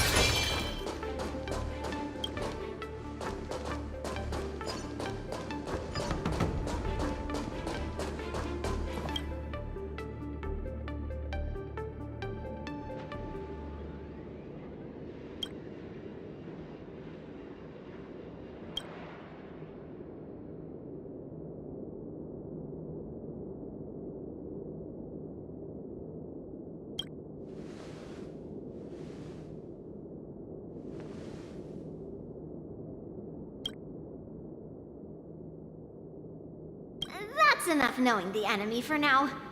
Come on, I want to see what the ring looks like.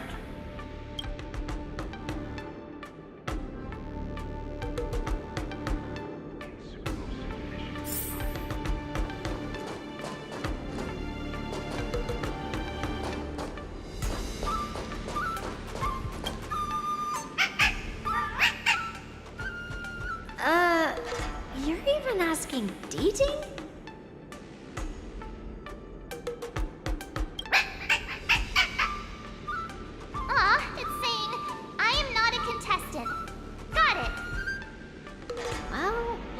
she's done with her questions. That's enough knowing the enemy for now. Come on, I want to see what the ring looks like.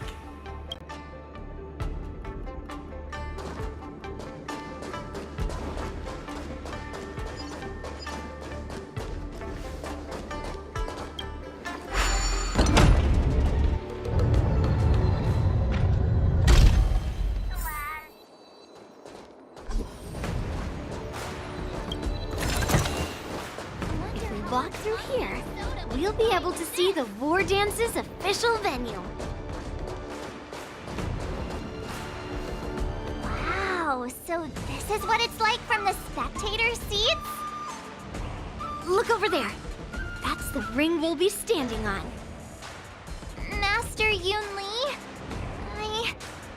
I'm getting nervous again. Can I really do this? Too late for nerves now. It's almost time. Almost time for what? As soon as I think about the mission General Huayan gave me, my heart starts racing like crazy. What do I do, Master Yunli? It's when it stops beating that we need to worry. Just take in the atmosphere and prepare yourself.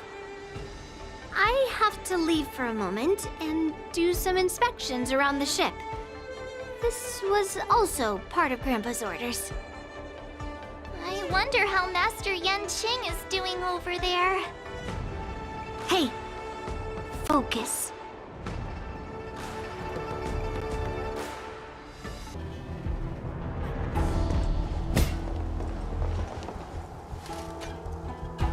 General, report!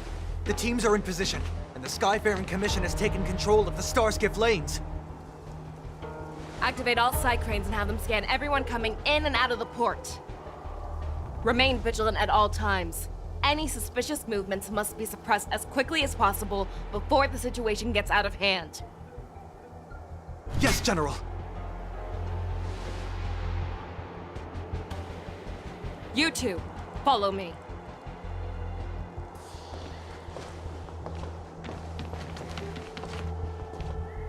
What's signals nearby, but we lost contact just a moment ago. Could that mean... He will be fine. Cloud Knights, search for the target.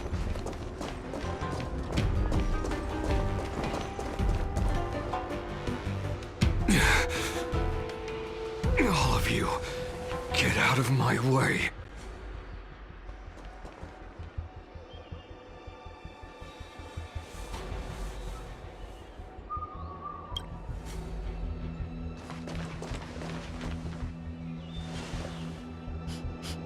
Wait. Don't go any closer. General, I failed you. That mad dog left me here as... A declaration of war. That's right. I've been holding back the urge to slit his throat all this time. Well, Lord Yunli ordered us to remain here, just to see. If you, the great Merlin's Claw, mortal enemy of the Borisin, are able to join him in a little hunting game. Hunting is not a game.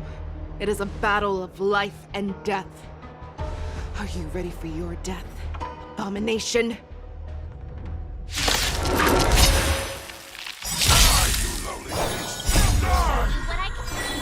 Save your breath!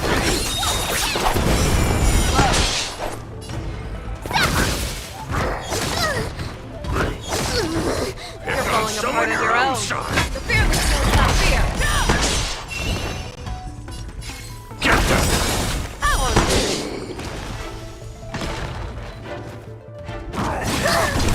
Stay back, Clara.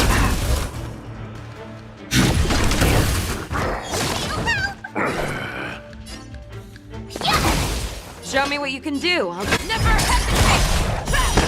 I can do this! Too slow.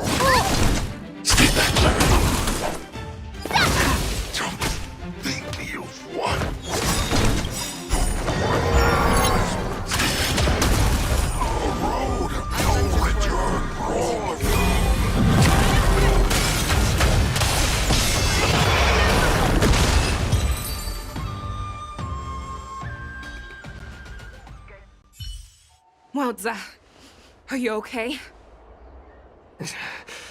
I wasn't able to save Jiao Chou. Hule was more cunning and powerful than I imagined. Tell me, how is he planning to declare this war against me? With a one-on-one duel? Or with a hostage exchange, maybe? Hule is planning on attacking the bustling streets of the Xianzhou Luofu. What did you just say?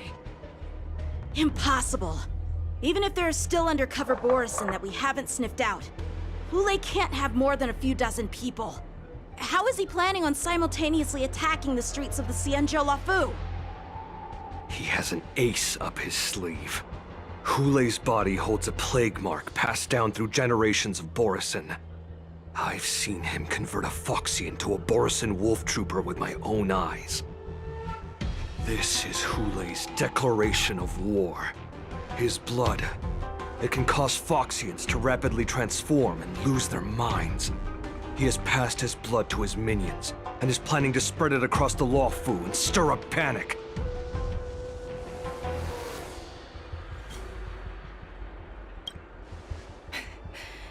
He wants to encircle us in one fell swoop. This beast is truly unpredictable. Contact the Skyfaring Commission and the Cloud Knights right away. Have them enforce a traffic ban and order all Foxians to remain indoors until further notice. The moment you see your enemy's declaration of war, it means that they have already begun to take action. But if Hule succeeds in getting this panic to spread... Do you remember what I told you before?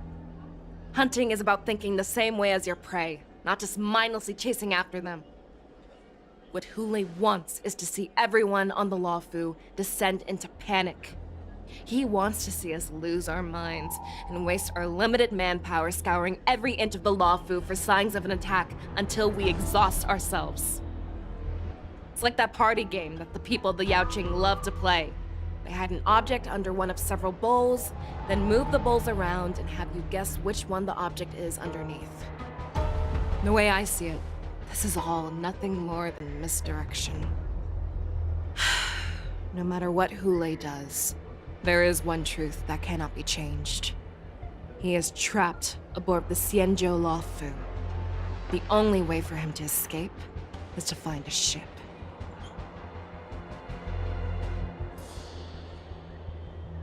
Right now, the only ship he'd be able to see is the Sky Splitter. In his eyes, that ship is full of countless hostages. That would be the best place for him to go. So, that will also be our final battlefield. But if we're wrong about this, if he goes somewhere else, or if he does as he said he would, and his minions infect the Foxians everywhere with wolf blood, what do we do then? Are we just supposed to abandon those less likely locations? This is another lesson that you must learn outside of swordplay. Weighing your options and making a decision. There are always questions that we will ask ourselves, but never be able to answer. Before making a decision, we must destroy any hesitation that we are holding on to. Once we make a decision, we must fight off any regrets. There is a chance that we will make the wrong decision and allow our allies to be sacrificed in vain. There is a chance that we will predict our enemies' movements correctly, yet underestimate their strength and be overwhelmed in battle. But being lost in hesitation and failing to take any action will always be more harmful than taking the wrong path. We must make a decision, no matter what. Everyone, listen up. I will personally take charge of Starskiff Haven, evacuate the people, and prepare for any possible attacks. I will do my best to ensure that things are safe on the ground. Nameless, please lend us your strength as you did when the Ambrosial Arbor was reborn. I need you and Wowza to go in search of Jiao Chou. General, please entrust me with the safety of the Sky Splitter. I was originally meant to participate in the tournament, so now it is only right that I return to the Sky Splitter. If Hule does come to attack the Sky Splitter, Lieutenant Yanqing, I need you to hold him there until I am able to arrive. Please rest assured, General. If he dares step foot on the Sky Splitter, I, Yanqing, swear on the blade in my hands that he shall not escape.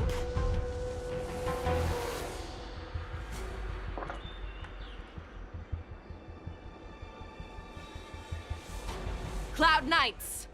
The Borson have arrogantly decided to challenge us on Xianzhou territory. They vow that they will unleash a bloodbath along the streets of the Xianzhou. The unarmed civilians of the Xianzhou and countless visitors from afar are under our protection. Let me ask you, as Cloud Knights, will we allow the Borson to succeed with their plan? Be on your guard.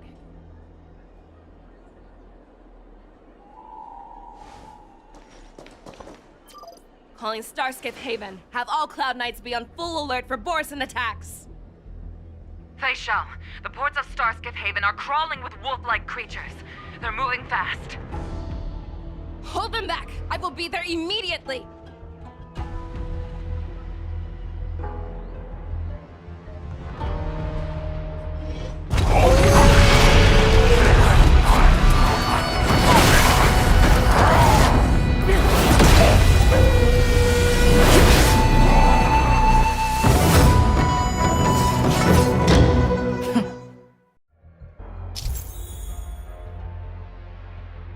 There you are, Feixiao. Madam Yukong! After 30 years, we find ourselves fighting side by side once more. It's been a while since I've led those in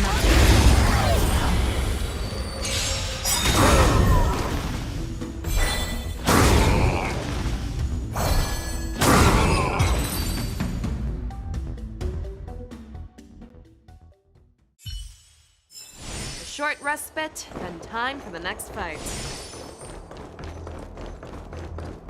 Let's see.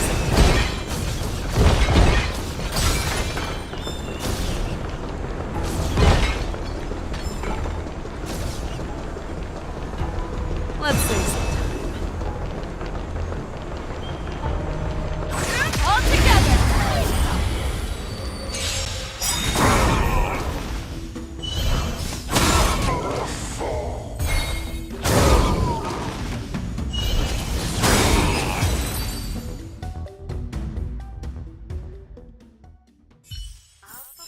A short respite, then time for the... We have cleared out the enemies in Starskiff Haven.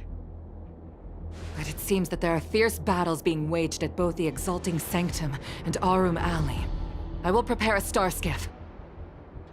We cannot allow the fighting to continue. This is now a race against time to stop this farce that Yunli has created.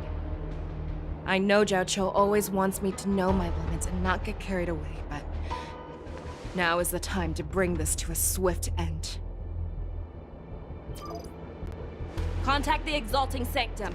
Tell them if they see a light in the sky, all units are to retreat immediately. Madam Yukong, lend me your bow!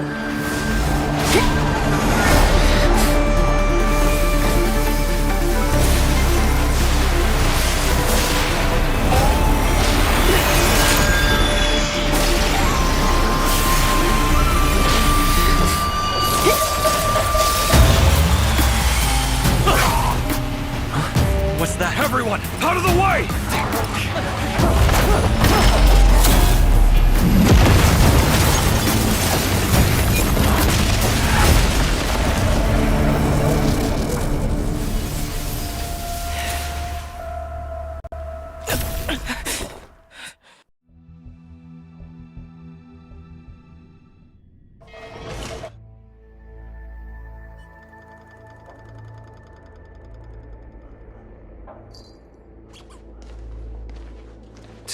What a mess. I just knew it would end up this way. Every time she hits the battlefield, she makes a mess like this. She didn't even leave a single survivor to get intel from. One of these men must have known about Yunli and Zhao Chou's whereabouts.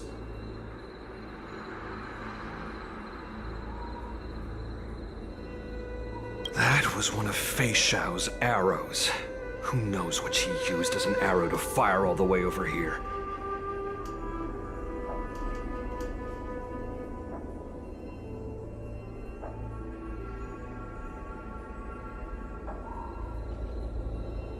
She's just very passionate.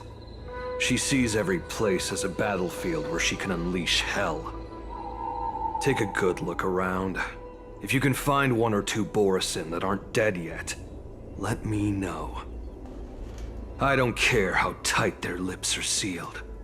I always have a way to crack them open and get the information we need.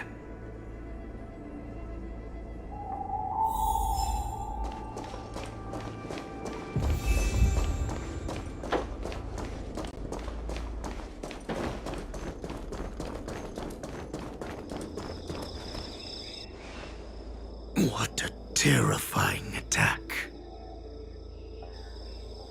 Who could have imagined that such astonishing strength would lie in the hands of a Foxian war slave? So decisive, so brutal. She is more like a descendant of Duran than we who have fallen to our current state. No wonder the Warhead has his eyes on her.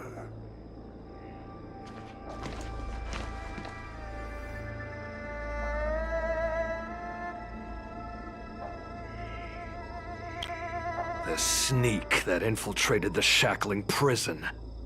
Moktok, you are harder to kill than a cockroach. But the fact that you have willingly shown yourself saves us some time. It is not too late for you to surrender. Tell me, where are Hule and Jiaoqiu?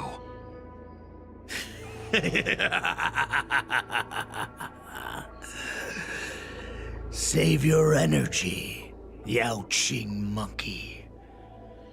If there is one principle that we beasts know well, it is that we might have to break off an arm to break free from a cage. Today, I will be that arm. I lived as a hunter for many years, yet I have only followed the Warhead for this recent, brief period. However, his existence has brought light back to our once blind eyes, like the moon of Verdantia. He has shown me the way. The descendants of Duran have abandoned the Wolf's Creed. In order to ensure our survival, we took solace in the shadows and fed on one another. We were no longer wolves. We were no more than rats, living a dirty and pathetic life. Thanks to the gift granted to us by Lord Hule, I have shared his vision and his blood. The descendants of Duran should live for the victory of the pack, and they should die for it as well. Come, Yanquing man. Show me your fangs. We will fight to the death! Puh! How honorable, you mangy dog. But you seem to have misunderstood. There will be no fair one-on-one duel. Let's see how tough you are once we've put you down.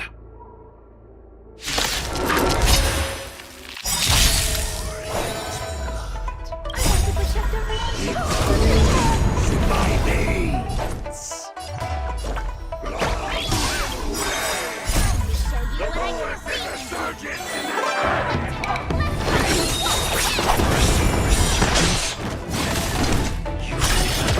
Village and murder freely, as you did 1,000 years before?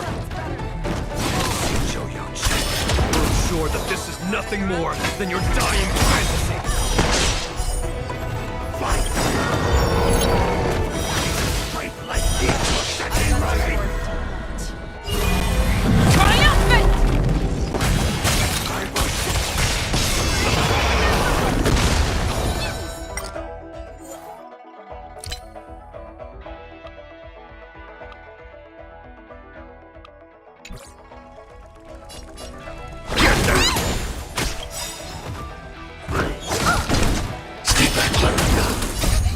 Fiend or devil, I'll crush them all!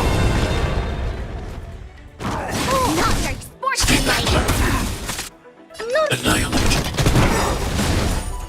Borisin resurgence shall come. No matter how heroic your sacrifice, there is no honor in your battles or deaths, Borisin. It seems that Moktok got what he wished for. Hule, your declaration of war is over. From now on, no matter where you run, General Feixiao will catch you and send you to the same fate as Moktok.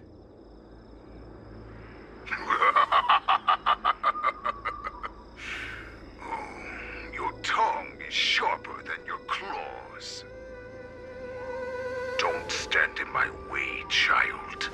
Have your general speak with me. Our little hunting game is not over yet.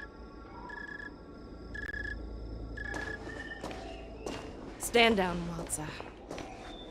I am here, Hule. What do you wish to say? The Merlin's Claw. Though we have never met on the battlefield, I have heard many interesting things about you from both my men and your healer. The people of the Xianzhou must be quite brave to allow a Foxian war slave with Borisin blood to ascend to the position of general. Has no one ever questioned that lineage of yours? Or could it be that your grand achievements were enough to convince everyone to keep their lips sealed?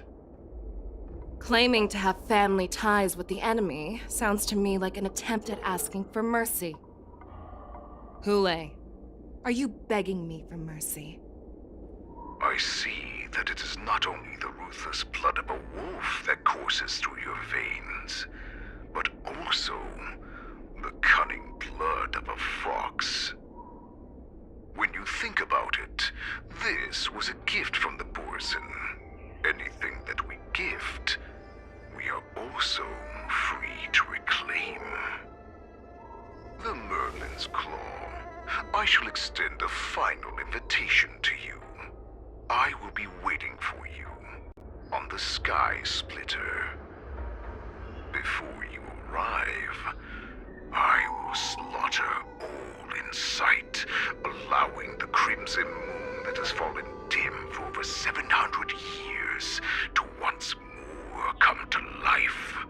I will illuminate this ship with the sheen of blood and show everyone just how weak and powerless the Xianzhou is.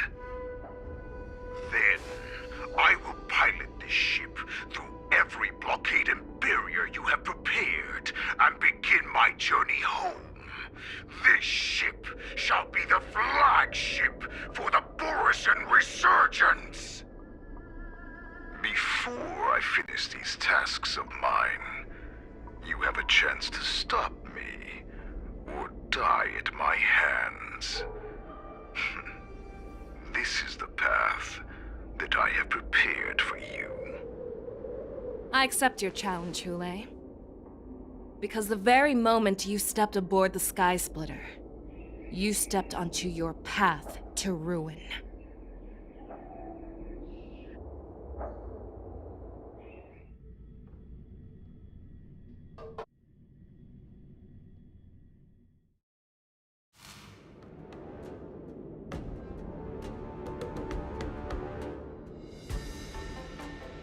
I'm entrusting you not only with the honor of the ring, but also with the security of the Sky Splitter. That's easy for my grandfather to say.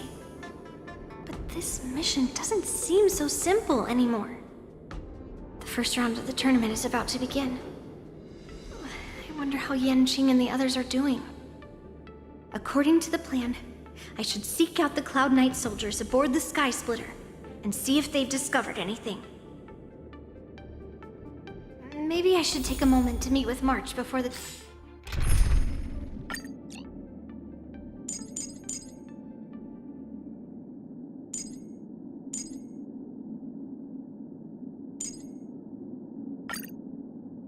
tournament starts? March is in the contestants' lounge right now. I wonder how her preparations are coming along.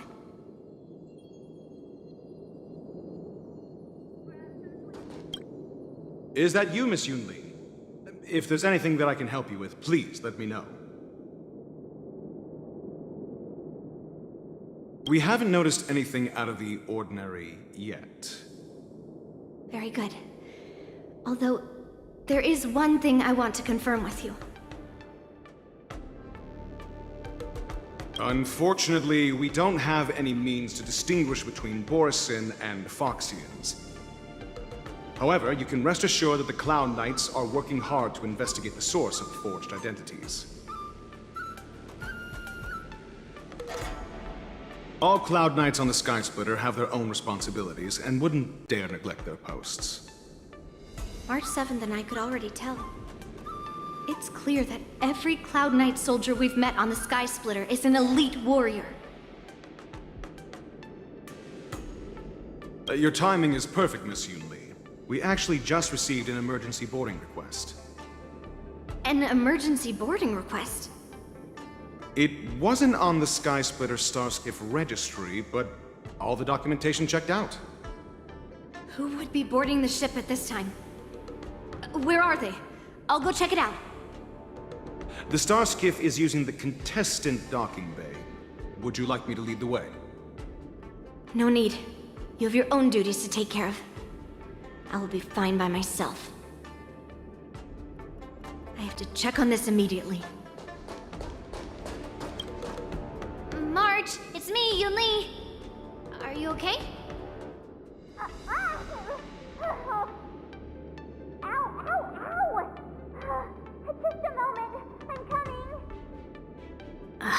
She's still a nervous wreck. You still seem nervous. I wasn't this nervous before. It's just being alone in this lounge, I can't stop thinking about everything. I mean, not only are we taking part in the war dance, but we have such an important mission to carry out as well.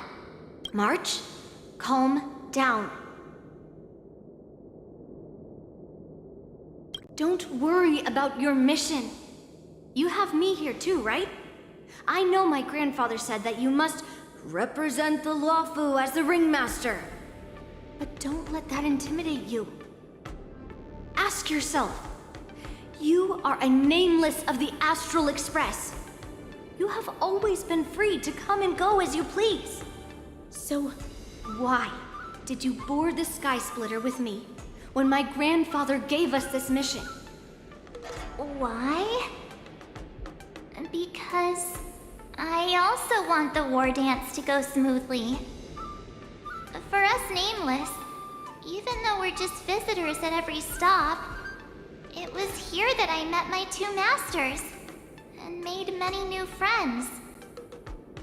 I want the war dance to go ahead without any problems, for everyone's sake. Good answer. The tournament is about to begin, so I must go carry out the mission that Grandpa gave me. March, may your blade be sharp and your victory glorious. Thank you, Master Yunli.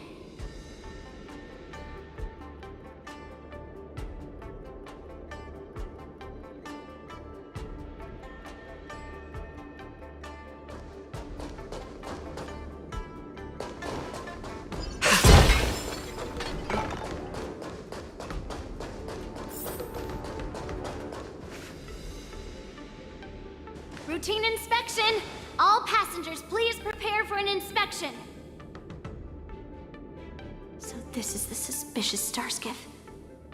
Where did the passengers go? I'm going to count down from 10.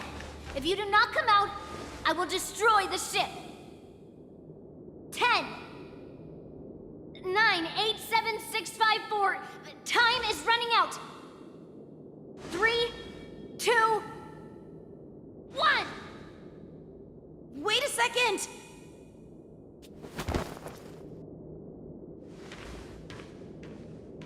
It's me! It's just a routine inspection. You weren't actually going to blow up the ship, were you? Is that also some kind of Zhuming custom?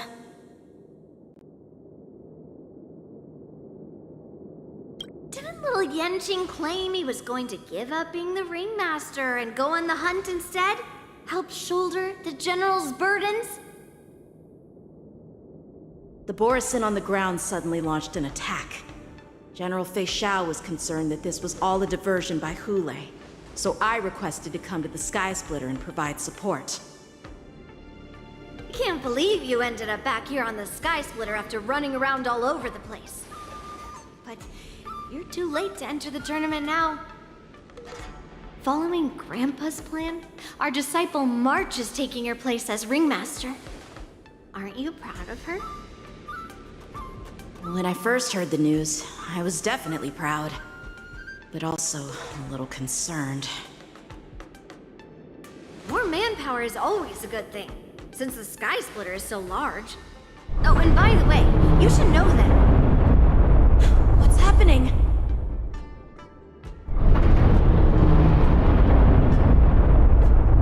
Does it feel like the Sky Splitter has slowed down?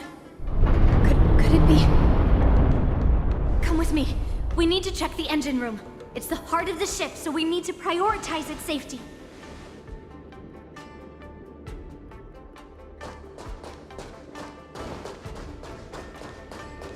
The war dance is about to begin. Contestants, please make your way to the arena.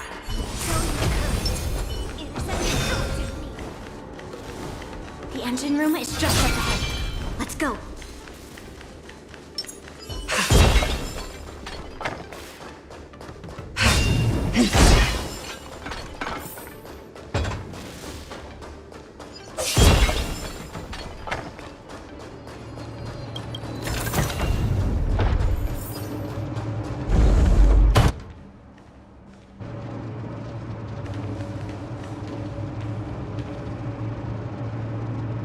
Strange. Why is there no one here?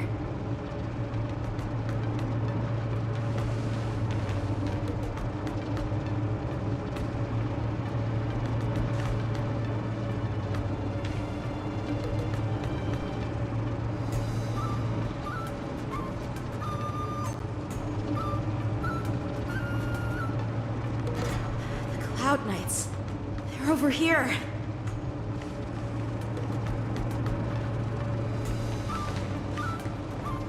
And you should be lying alongside them. Don't worry, children. There's plenty of space to hide your bodies over here. Even though I truly hoped that the war dance would go ahead uninterrupted, and that I was worrying for no reason. Now that these guys have finally shown up, it's a huge weight off my mind. Bring it on, you abominations!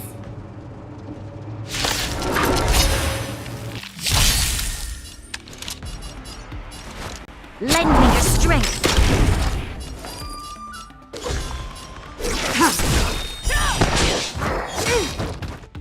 Right on time! Yes, you! Right on time!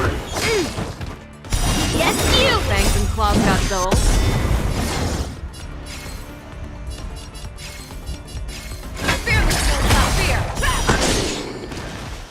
Within the self, not the... Mountains fall!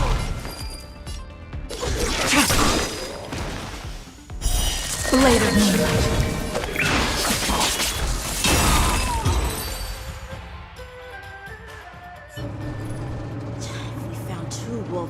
engine room. That means that even more abominations have infiltrated other areas. Hule is already aboard the Sky Splitter!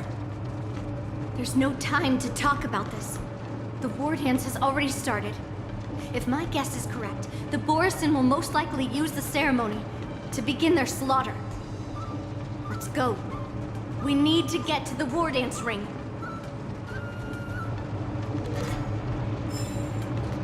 Come with me. The ring.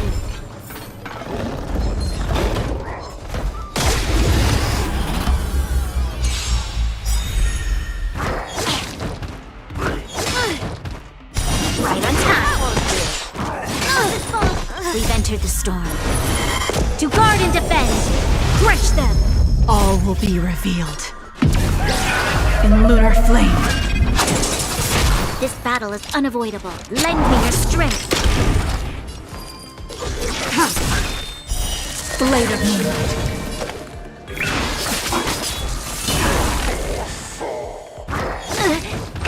Show me what you can do. I'll Never hesitate! That's better. Ready for death.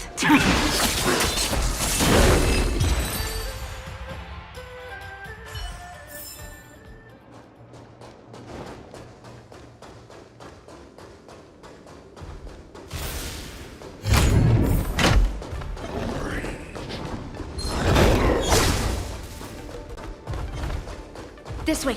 We're not too late.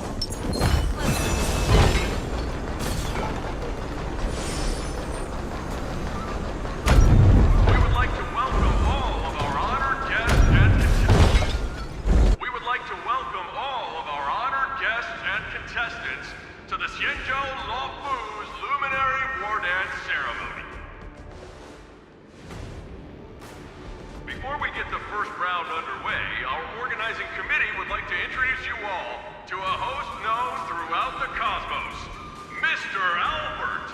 He is here today as our special guest host.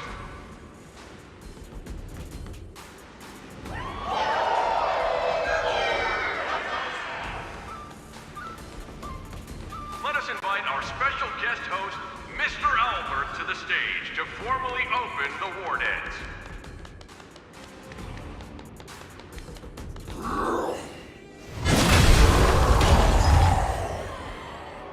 Your war dance ends here.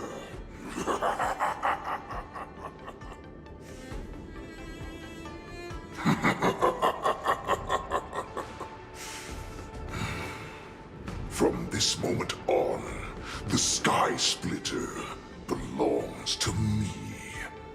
And for you, dear spectators, I have prepared a true fight to the death. Now, run for your lives! My apologies. The spectators that you were expecting aren't here. Everyone here actually came to see you.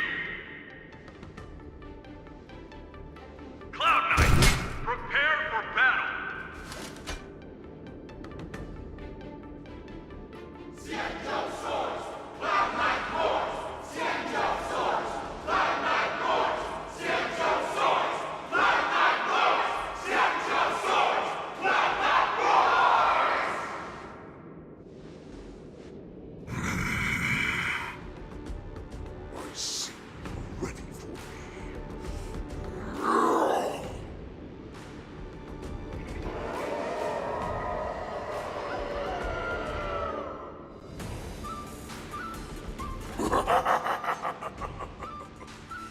That's fine too.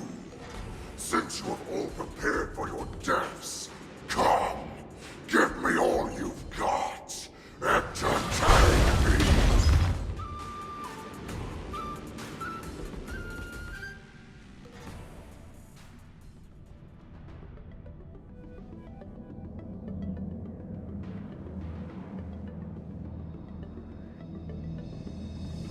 Surround your enemy, but leave one side open. This is your strategy for ensuring that the war dance will be able to be held as usual? Precisely. When Hule escaped, we should have cancelled the war dance immediately. No one can predict where a wild beast like him will attack. Yet festivals and celebrations like this are likely to become targets. However, preparations for the war dance were in the works for so long, I couldn't bear to announce its cancellation. So I thought, if the show must go on, then let it go on. But that doesn't mean that the war dance we hold today has to be the real event. All we need to do is swap all the spectators and contestants aboard the ship with Cloud Knight soldiers, and the Sky Splitter, soaring high above, will become the ultimate battleground for our hunt. But what do we do if Hule is not planning to attack the war dance? Then we just need to draw his attention to the Sky Splitter. We'll have the Skyfaring Commission clear all transport lanes and cut down Starskiff traffic. Then, when the time comes, there will be only one ship in the sky, and he will have no reason not to attack. General Feixiao will be in charge of scaring the wolves and cutting off their other means of escape, making him think that this will be his best way out. Given that the Borisin already have insiders on the Law Fu, I will be in charge of putting pressure on them, making them focus solely on keeping themselves safe. Very good. Then I'd better dust off my weary bones too. I will go with the Skyfaring Commission to guard the Jade Gate and ensure that things do not spiral out of control. Knowing that Elder Huayan is part of our last line of defense is a great comfort. This hunt will make Hule understand that the arrows of the hunt will always be one step ahead of the abominations.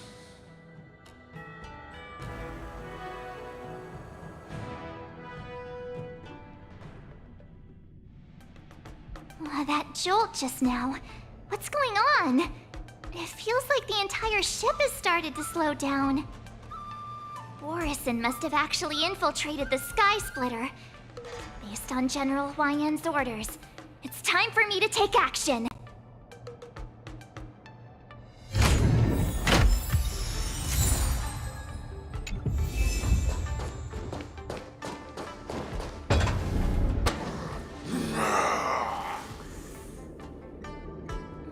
You guys, you're not Cloud Knights acting as Borisin, are you?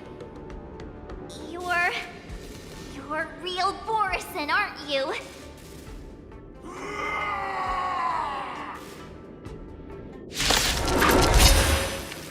Oh, looks like the General's arrangements are finally coming in handy. I need to find Yunli and the others as soon as possible.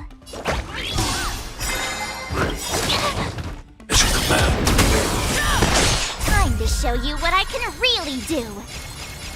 Azure Dragon, White Tiger, less cards! What's this? You're falling apart on your own. Never hesitate! How are you? Yeah! Too close. I'm gonna hold everyone back again!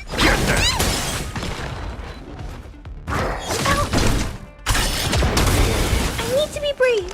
Eliminating threat. Ready to show. You're falling apart on you. The fearless will not fear. Trap! The plan said that if Hule appears, the Cloud Knights will assemble and do everything they can to suppress him. Master Yunli, where are you? March, I'm below the ring.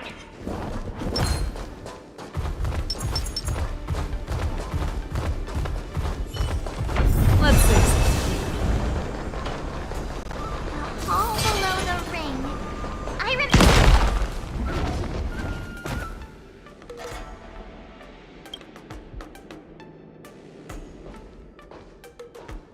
Master Yanquing! What are you doing here? I was concerned about the safety of the Sky Splitter, and my dear disciple, of course. Yanqing, the wolf you are hunting is standing above us in the war dance ring at this very moment, facing the Cloud Knights. This war dance will not be seen by the people of the Xianzhou, nor will it be just a ceremonial sword fight. This is a battle to the death that offers no honor, only mortal danger. March. Are you ready?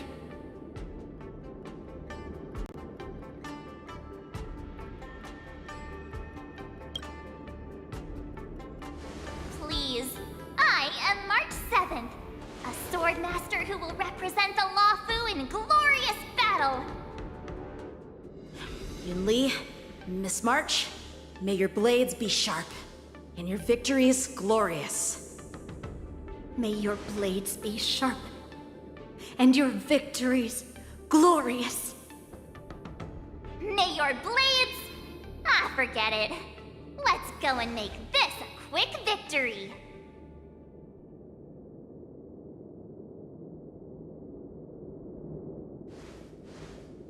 Let's go.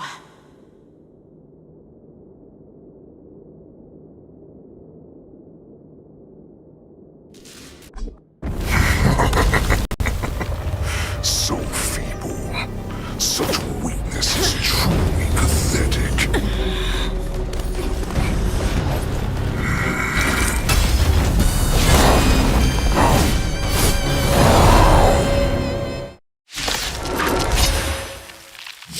I've been waiting a long time for this, Hule. We shall send some young cubs to the slaughter. Remember this! My name is March 7th, Ringmaster of the Luofu. Worthy warriors. I wouldn't let my guard down if I were you. It's about time this old wolf tasted defeat at the hands of a young cub. You think a little ambush is enough to defeat me? I will make you understand just how strong you are. I want to protect everyone.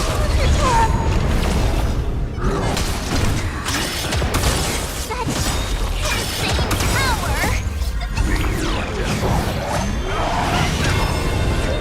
Opening up for me until finally arrives.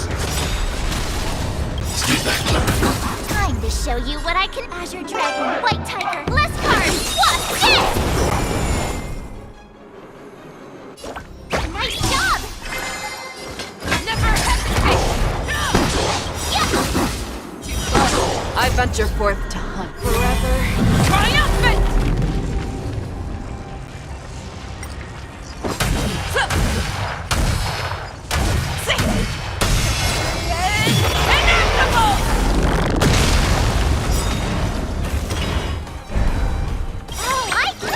I venture forth to hunt forever.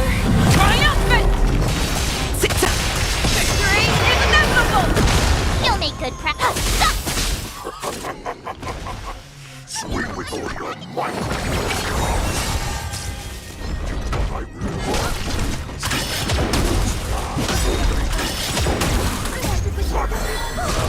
Never an option.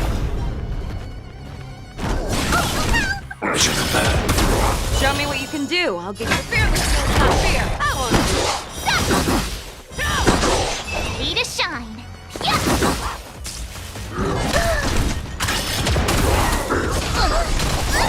Stay back, Clara. Time to show Azure Dragon, White Tiger, less cards. What's this? I'm not afraid of you. I'm scared. Stay put. Thank you. Fiend or Stay devil. safe. I'll crush them all.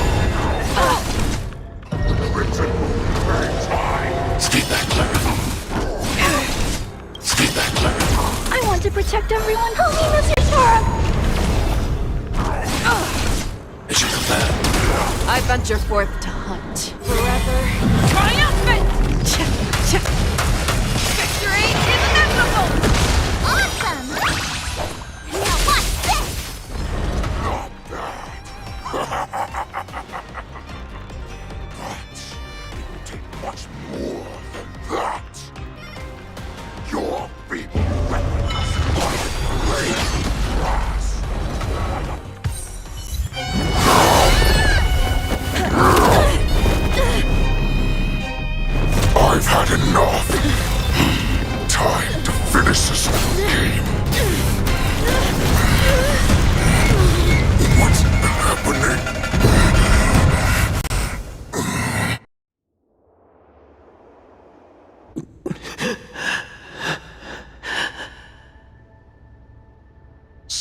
secrets are a weapon that a hunter cannot live without. Those that have no secrets are no more than prey, cut open and waiting for death. What you're saying is, in your eyes, I am no more than prey that has exhausted all of its secrets and is simply awaiting its death. Do you think you have some other escape route? Oh, Jiao Chou, I have already peeled back your disguises and defenses, layer by layer. I know all the secrets that you and your general have buried so deep. But you have told me all of your secrets too, Warhead.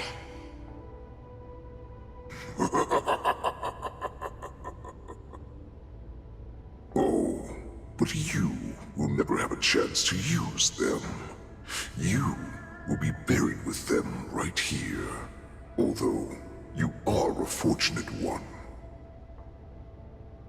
After all, you will avoid having to see the tragic future that awaits your general. I'm sure she understands her fate far better than you ever will. One day on the battlefield, she will be overpowered by her ever-intensifying moon rage, and finally be torn apart by her fury and transformation. Not even your god can save her from this fate, although they can lead her to liberation. And the only way to save her is here, in my hands. Are you the healer? Or am I? Are you really that certain of your own judgment? I must leave, Foxian. But before I go, you know what I must do, don't you? Drink blood wine. I hear it is a Borisan custom to kill prisoners and drink their blood before battle to stir up their madness. You really did put hard work into researching us. It is a shame that this is where your journey ends.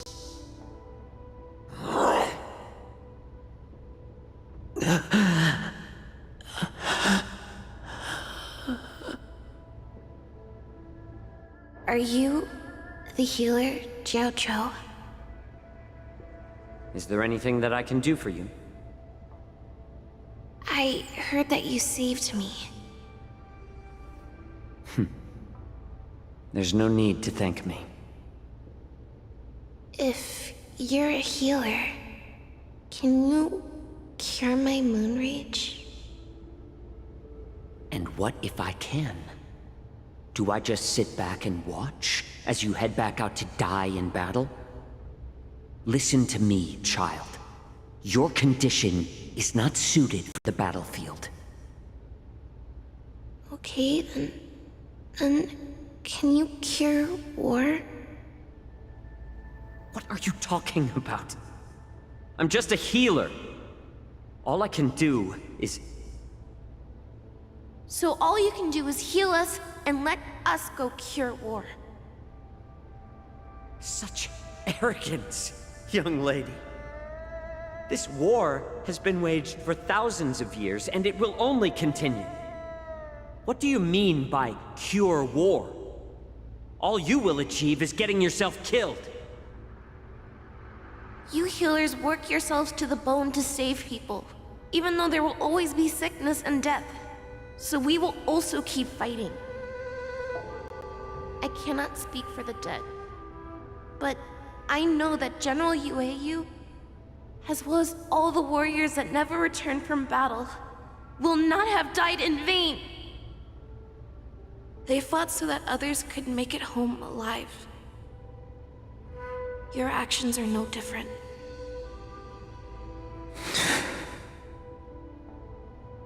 Jiaoqiu, this is an order. Cure me!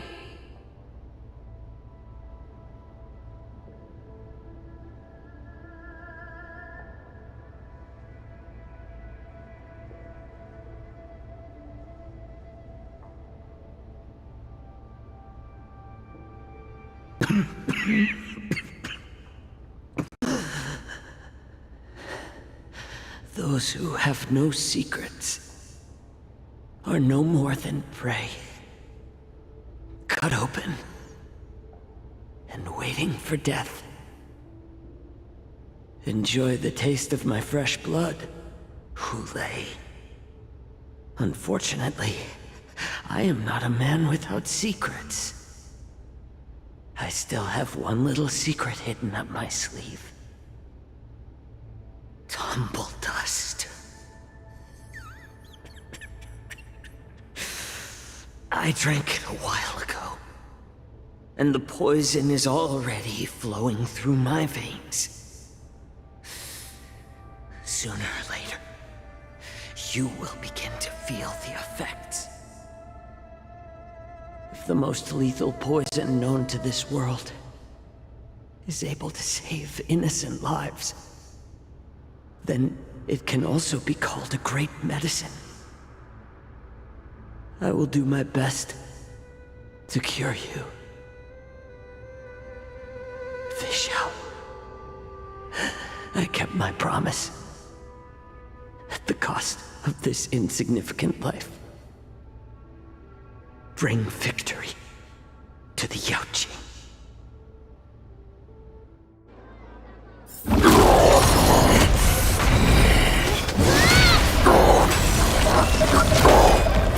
So, you want to play dirty? Yeah, it's colder. My sword is even colder!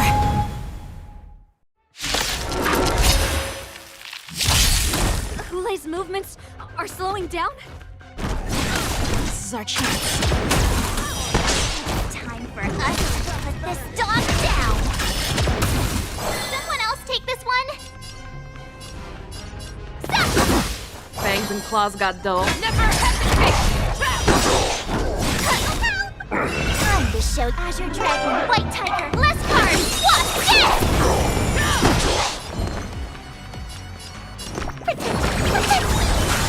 Thank you. Stay safe. Stay back, Claire.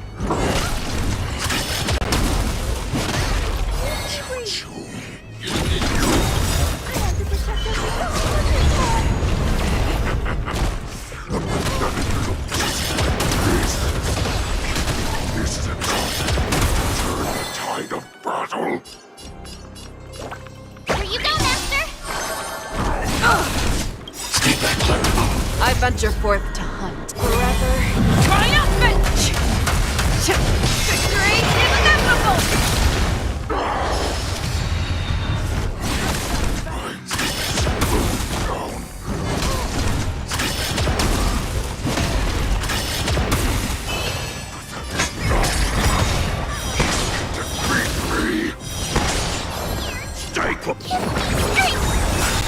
Thank you. Fiend or Stay devil. safe. I'll crush them all! I want to protect everyone too! Help me, Mr. Sora! Time to show you what I can reel. Azure Dragon, White Tiger, less cards! What's this? As you command. I venture forth to Forever triumphant! That does not mean you cannot be overpowered. Hulei, take a good look. The power of the Cloud Knights is in my blade. Stay back, Clara. Stay back, Clara. Stay back, Clara.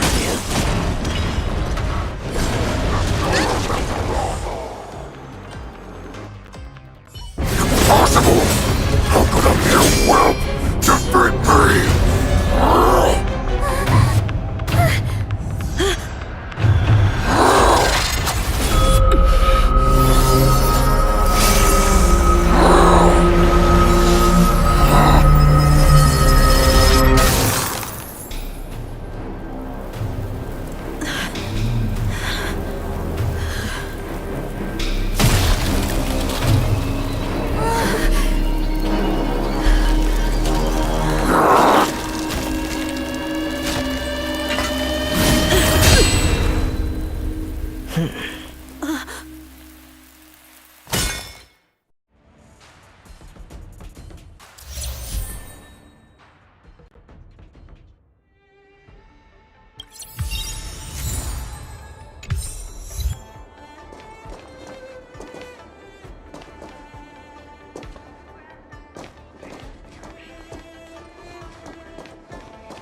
The hunt is finally over.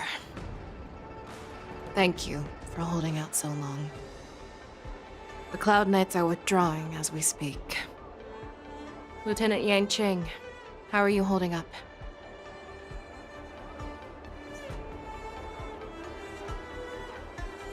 I thought I was done for. I wouldn't want General Jing Yuan to lose the disciple that brings him so much pride. When I sensed that Hule was not on the ground, I raced to get here as quickly as I could. Who would have imagined that I would arrive late to the battlefield for the first time in my life? No. Perhaps you young ones' blades were just too fast for me. I originally thought, in the best-case scenario, you would team up and hold this beast back while protecting yourselves. However, you joined forces and defeated Hule. The youth are truly to be feared and respected. Come, we need to lock up Hule once again before anything unexpected happens.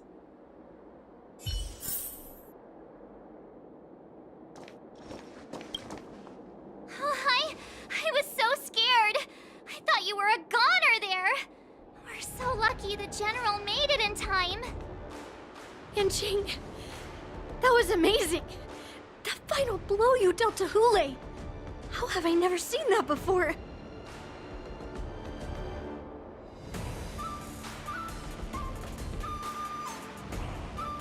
Was it really us who defeated Hule? Why do I feel like he suddenly started to flag during our battle? It must have been our awe-inspiring righteousness that struck fear into his heart. You really are an overthinker. What's the point of worrying about these things? Who cares why he started to weaken? All that matters is that we won.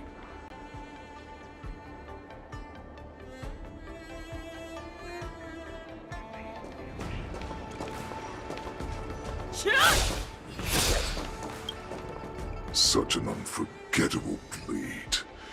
So similar to the one wielded by that woman who defeated me all those years ago.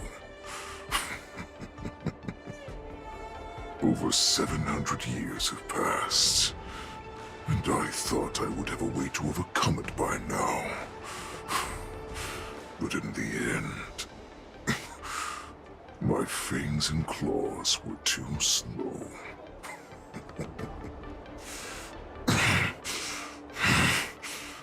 You won, child. Stop struggling, Hule. There's plenty of time for you to be tortured by your regrets when you go back to the shackling prison. Yes, I was defeated, but this was not unexpected. And regardless, you still showed your face, Feixiao.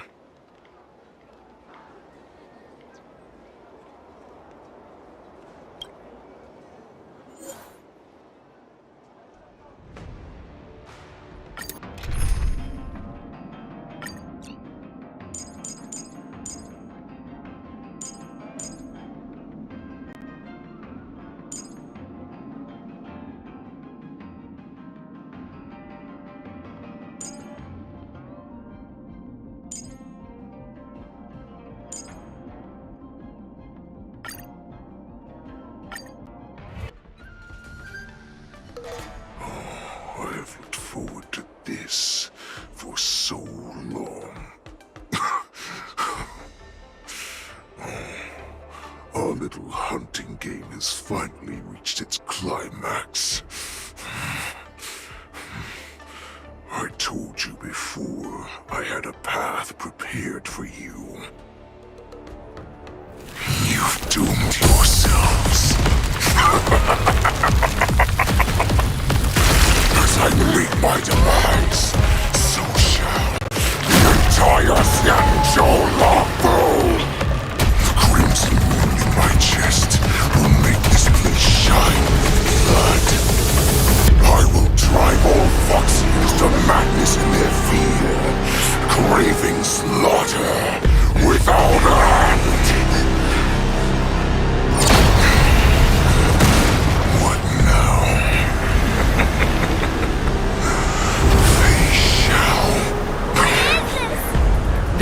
part of the Borisin warhead, a product of the Plague Mark. I'll leave the next part to you.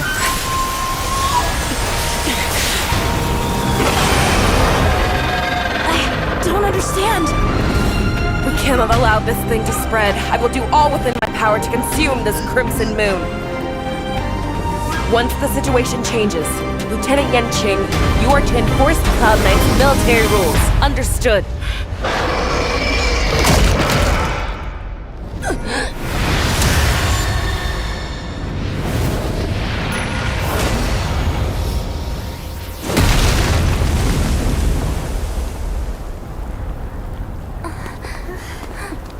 General!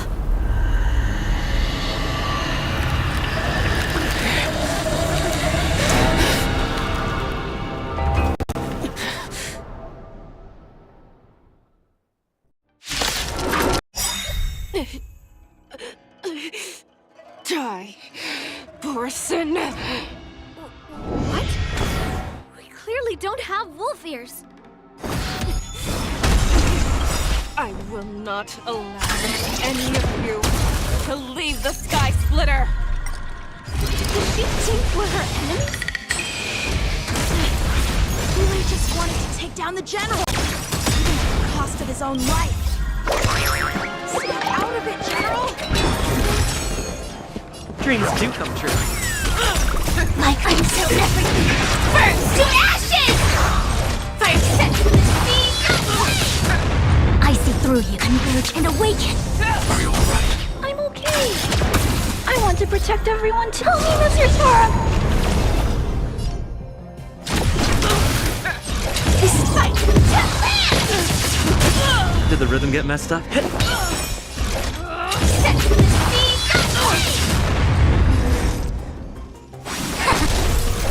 Fight to last!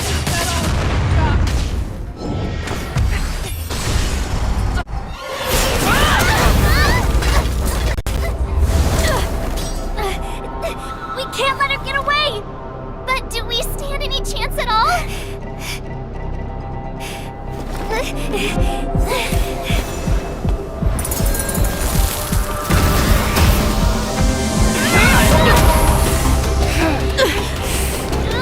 She said, I'll leave the next part to you.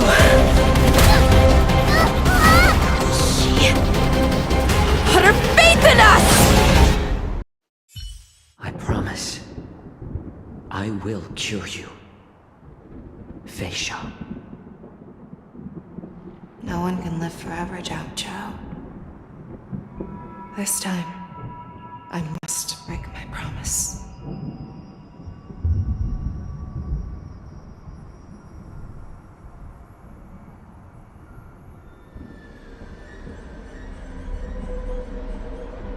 Is this the Sky Splitter? Or somewhere else? Lieutenant Yanquing, you are to enforce the Cloud Knight's military rules. Understood. We can't let her get away! Snap out of it, General!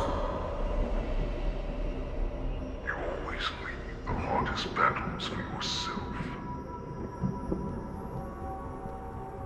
Even now, you would never run away. Isn't it strange that as your enemy, I understand you even better than your own allies? Yunli? This rage, I remember the taste. I know that it was the victory that it thirsted for. The hunt itself. Isn't that right, Feixiao?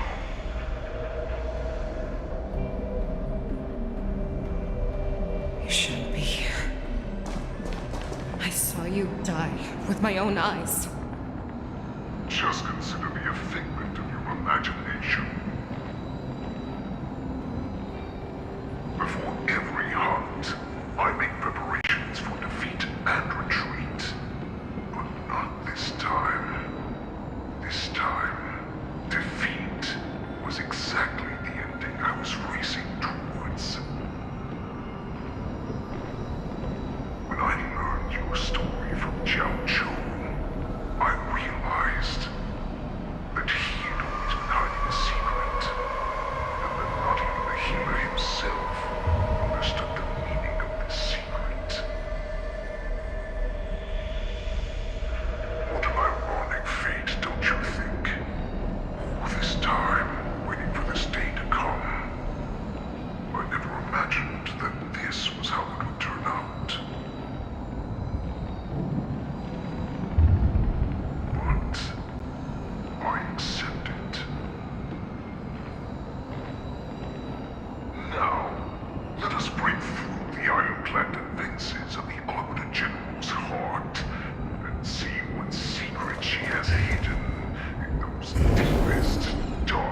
found it. This is your shadow of doubt.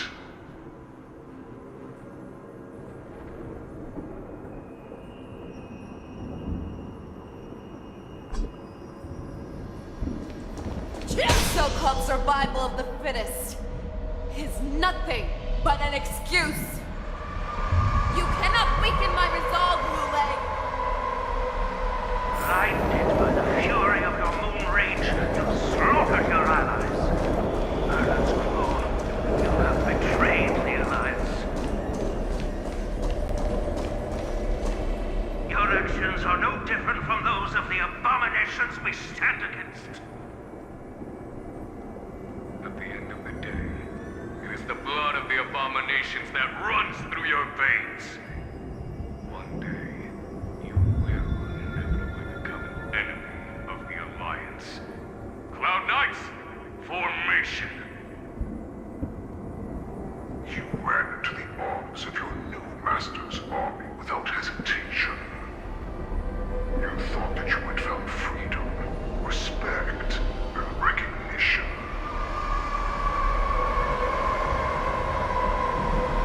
But you,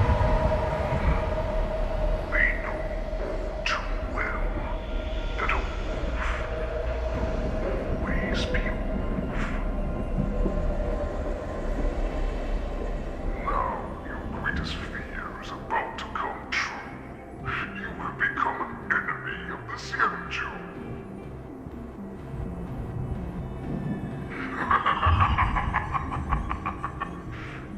This is your fear.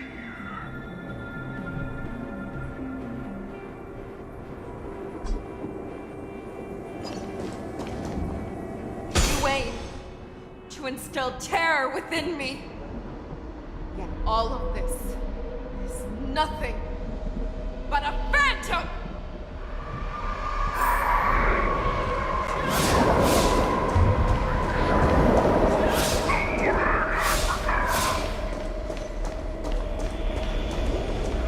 It's time to return to the pack, Feixiao. No matter how deep the hatred you bear for the Borson, no matter how much we may consider each other enemies, I will still show you this path that you never imagined was available to you. Because you made a choice. You devoured the Crimson Moon. You are worthy to become the Borson's warhead. What did you say?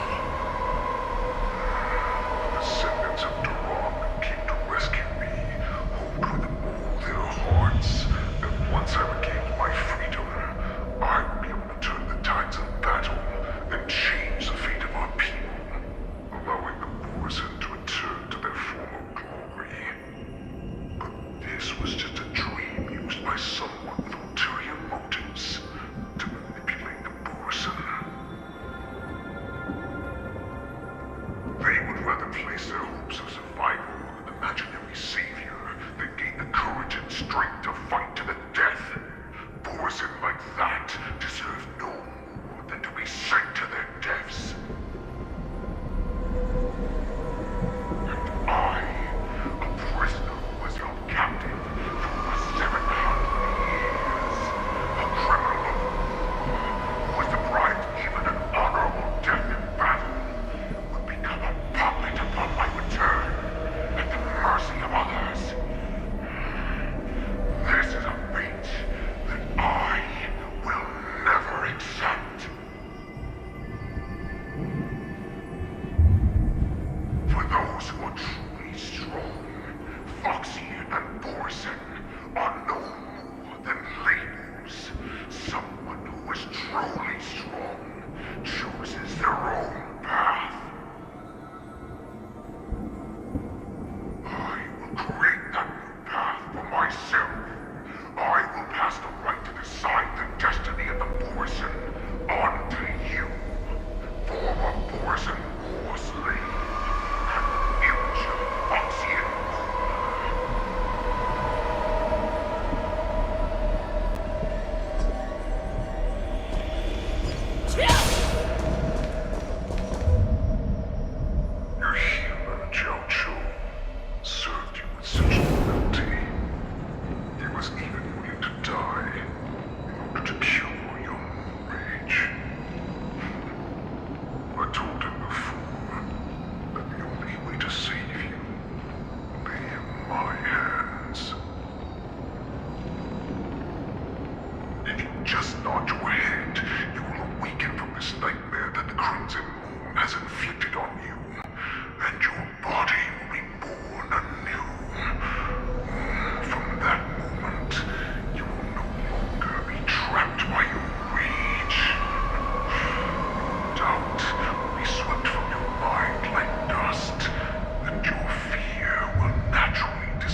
knew you. That's right. We are so similar after all.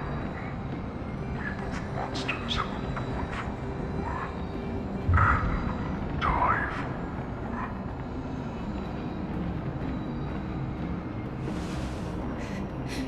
I'm sure my answer doesn't need much explanation. I refuse.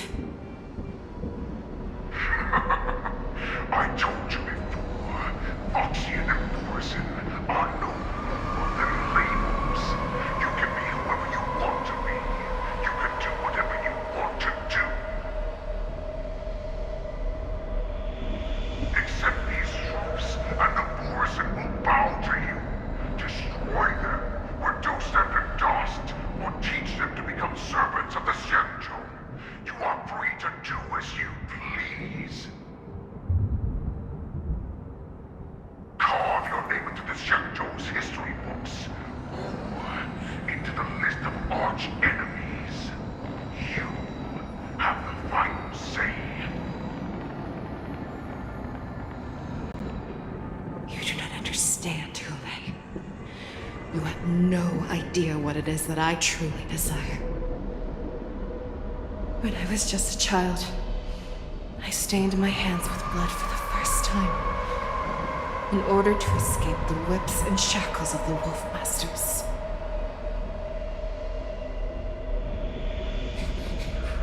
Nigel, don't stop! Keep running! I can't run anymore. Saran, are they catching up? They're still behind us. Don't stop! Nigel, look up! Look at that light in the sky! That's a shooting star. It's shining down on us. If we just tell it our wish, we can have our freedom. We will all be able to escape. We'll win our freedom and then share it with our cooler brothers and sisters. So you have to run. Quickly. We can do it. We can escape.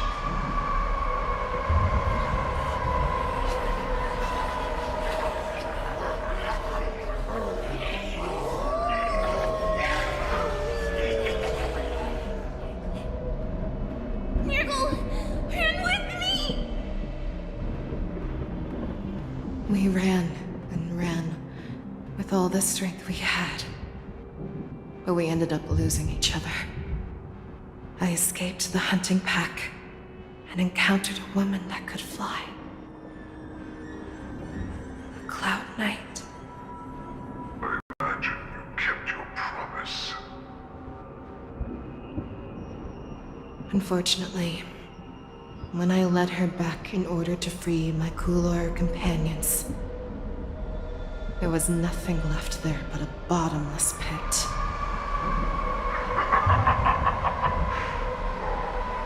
Light of the devilish archer. A star of calamity that strikes the ground and leaves only devastation in its wake. In the years that followed, I followed the trail of that light alongside my Cloud Knight allies, and saw it fall countless more times. Gradually, I came to understand.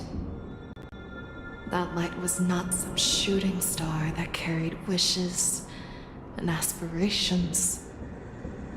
Each Lux arrow meant that countless lives in a helpless world were about to be obliterated. I prayed to the god of the skyboat that I would never have to witness one of these shooting stars fall again. But they ignored my prayers. That's right. They never answer us. They just let us loose in this world to massacre each other. That is why the fierce battle between us has raged to this day. If the gods who never bleed nor cry, who worked silently from above, refuse to listen to the prayers of mortals, then we have no choice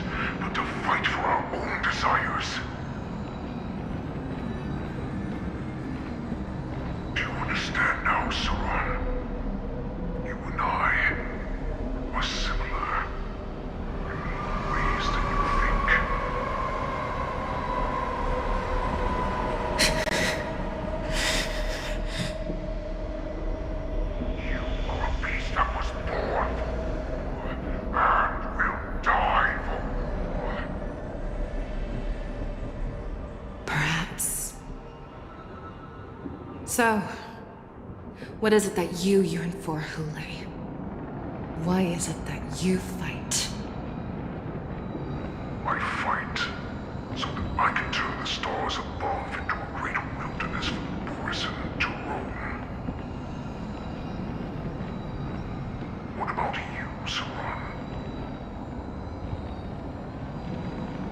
I fight so that one day I will never have to witness another shooting star falling to the ground. So that just one more person can live and return to the Yanquing alongside me.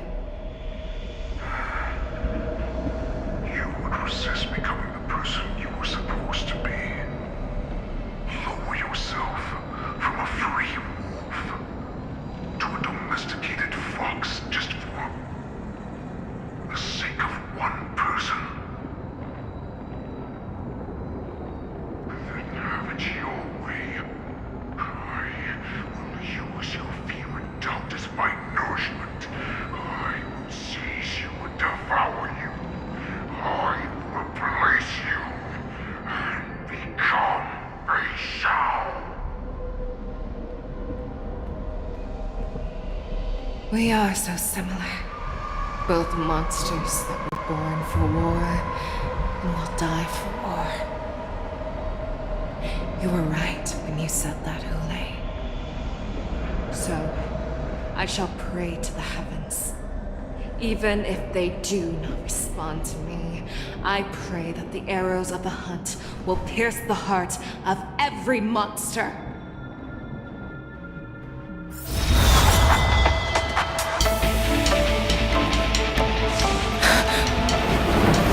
Do you see me, shooting star?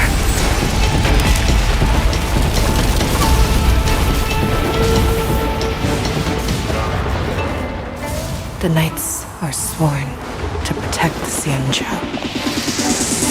I will uphold this vow until my very last day.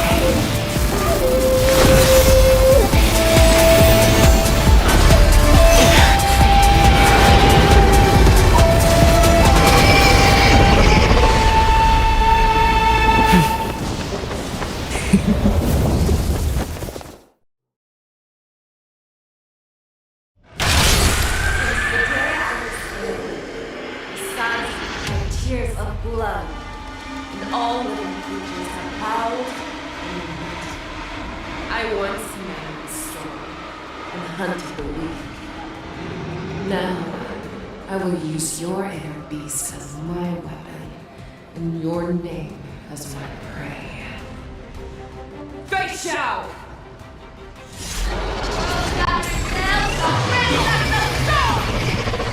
Back your disguises and show you how cowardly and powerless you truly are, Yunli!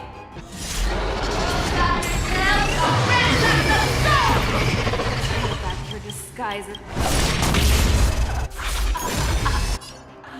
A wolf lives in the heart of every boar's-head and foxy. The moment you grow weak, it will devour you. I'm the only one! You found someone your own side. The mood is set, just let the show begin! Like until never burns to ashes! Fight to land! I'm gonna hold everyone back again!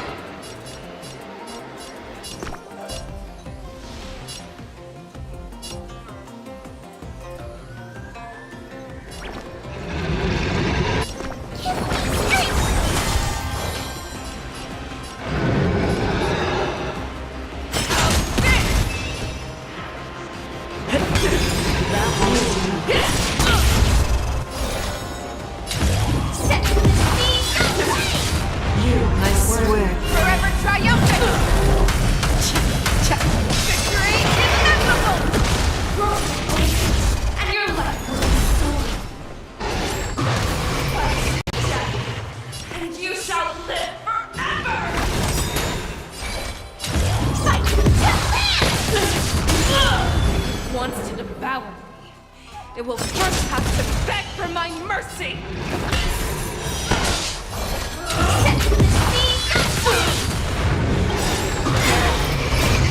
Fiend or devil, I'll crush them all!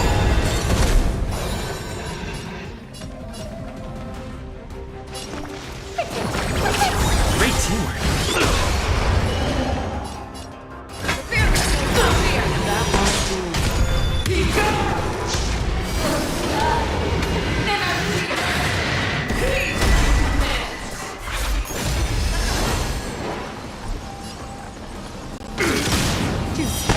Stay in step.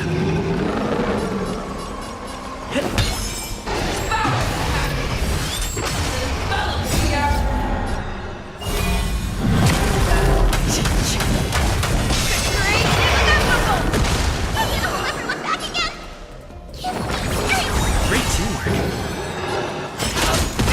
Stand in position. Take your position. The mood is set. Let the show begin!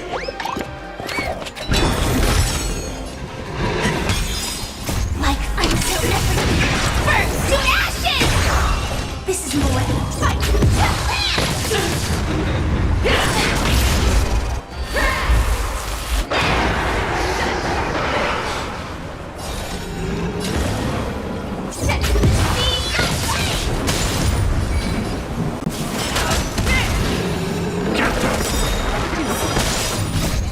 Fiend or devil, I'll crush them all! I swear to be the arrow at the Forever triumphant! Victory inevitable! Stay in step.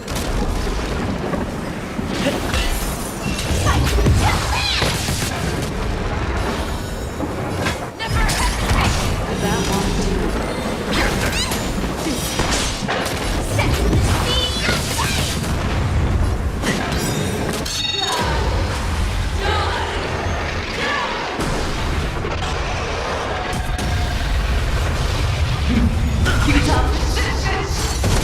Make your move.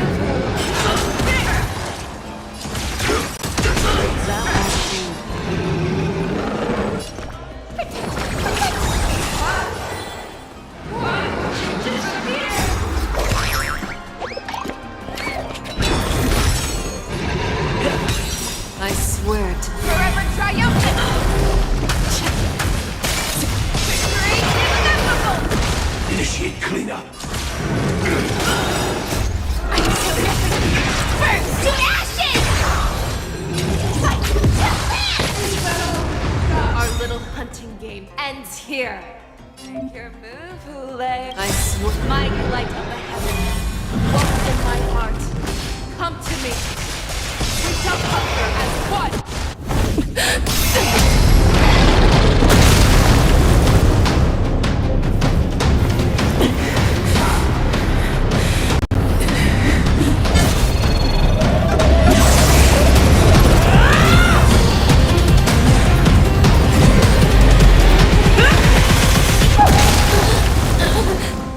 My only enemy has always been myself.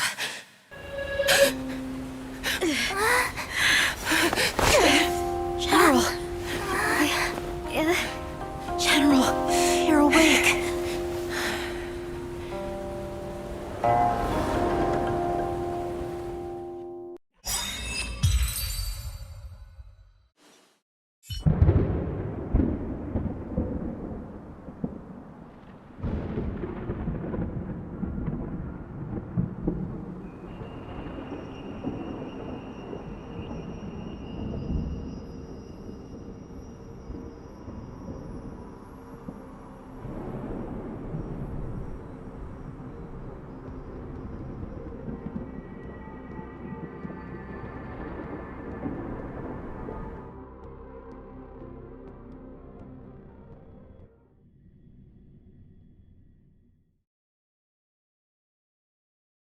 I'd like to hear their explanations.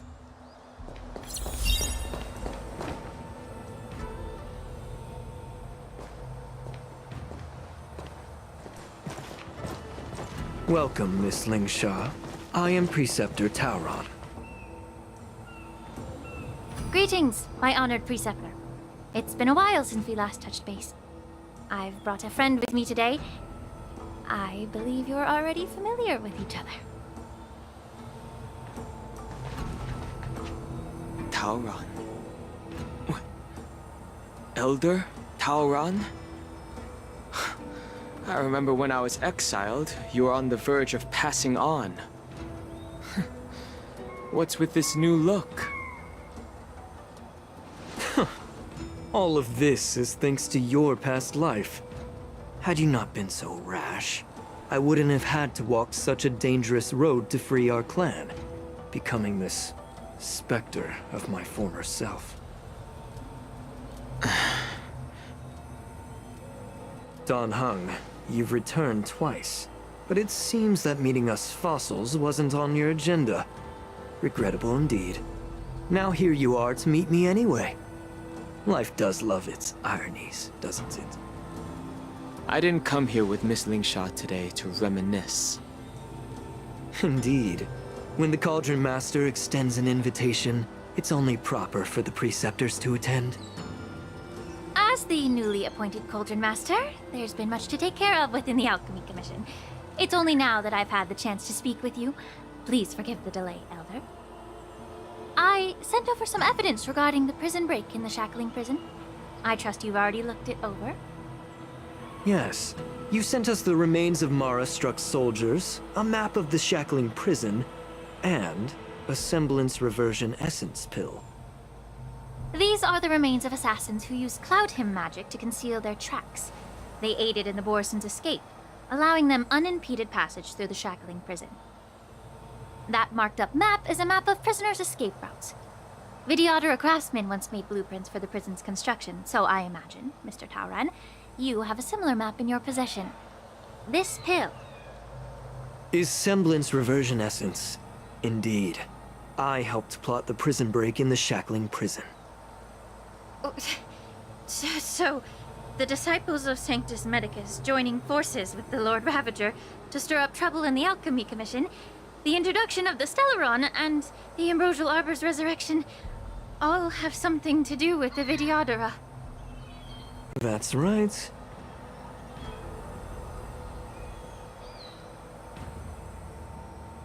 Are you surprised? After all, both of you were sent here by the Seat of Divine Foresight as messengers to hear my confession, weren't you? Ever since the sedition of Imbibitor Lunae, the population of the Vidyadhara has dwindled. With the High Elder exiled, a few of us preceptors had to do what we could to turn the tide. My methods might have been drastic, perhaps even incomprehensible. But it was all for one cause. The survival of the Vidyadhara.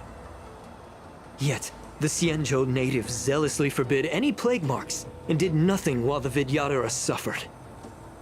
Dan Heng, Lingsha, as Vidyadhara, you should understand the desperation behind my actions. All I've tried to do is to ensure our survival.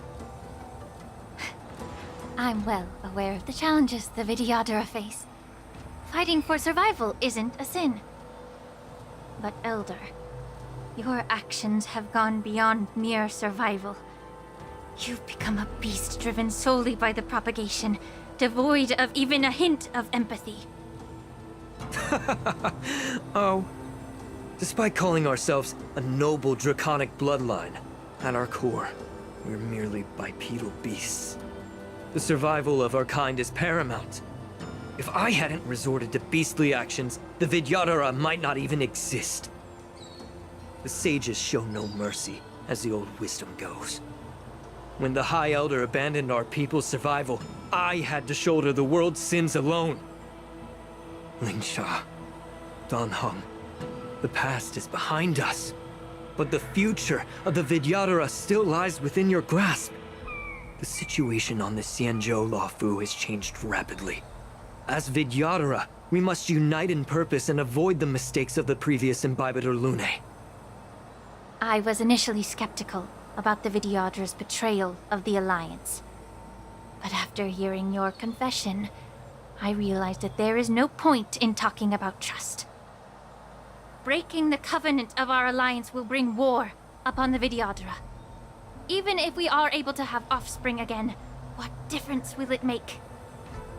Once my plan succeeds, the Alliance will see the Vidyadhara as their saviors, because both parties ultimately share the same interests.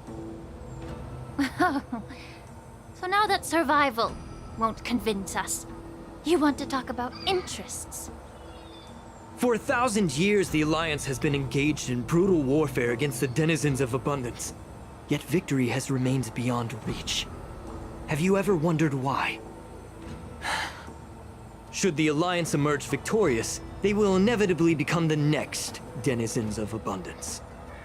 However, if they suffer defeat, the Alliance will face extinction. Thus, the Alliance has deceitfully upheld this precarious balance. However, I have a way to escape from this dilemma. The Alliance's path to salvation lies within the secret of dragon transmutation. Imagine if there were a way to transform other life forms into Vidyadhara. The Alliance would then possess an endless stream of soldiers and would not need to worry about casualties. Once the war ended, these soldiers would cease reproduction, eliminating concerns of overpopulation. This is the way to salvation for the Xianzhou Alliance. The ultimate path to end the universe's suffering under the immortality plague. Only we, the Vidyadhara, can achieve this. So, you relied on this rhetoric to manipulate the ignorant members of the Vidyadhara into serving you. I am deeply disappointed in you, Elder. Your thoughts and intentions are completely devoid of empathy. Cloud Knights! Hold it!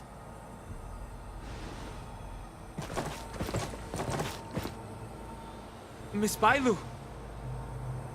Mr. Danheng and Sister Lingsha! Everyone's here? You think I don't know why you're really here? Jing Yuan sent you here to test me, didn't he? According to the oath between the Alliance and the Vidyadhara, it's forbidden to spill Vidyadhara blood on their own territory. Are you all ready to violate this oath in the presence of the Luofu's High Elder? Dragon Lady, there's no need to panic. Elder, the Vidyadhara's sacred grounds and the High Elder are not to be used as pawns in exchange for your life. You talk a big game. As if you have the nation and the people's best interests at heart. But when it really matters, you use a small girl as your shield. It's ridiculously pitiful. I've said it before. Survival is never a sin. We're all Vidyadhara, so you should understand my intentions. And as a Vidyadhara, I will leave for you a dignified solution. Leave the Scale Gorge waterscape immediately, and appeal to the top echelons of the Alliance. Let the 6 charioteers hold a trial, and sentence me to exuviation and rebirth.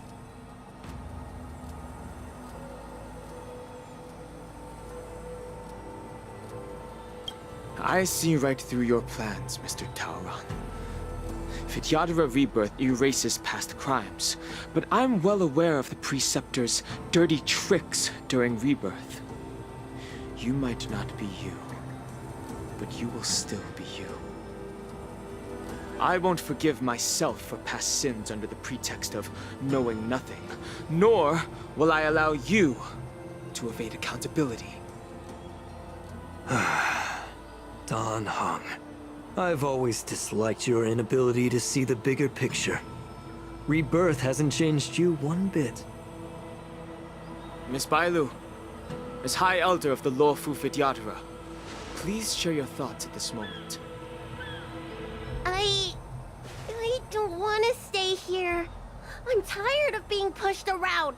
I'm not some puppet to be controlled. Please, take me away with you. I understand. As the oath dictates, members of the Alliance are forbidden from harming Vidyadhara here. But I've long since severed ties with the Alliance. Right now, I'm simply a nameless, free to come and go as I please. The oath of the Xianzhou means nothing to the spear in my hand.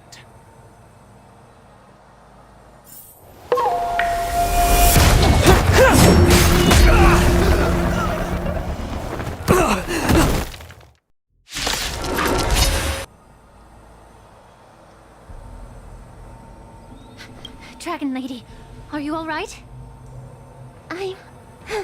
I'm fine. Thank you for rescuing me.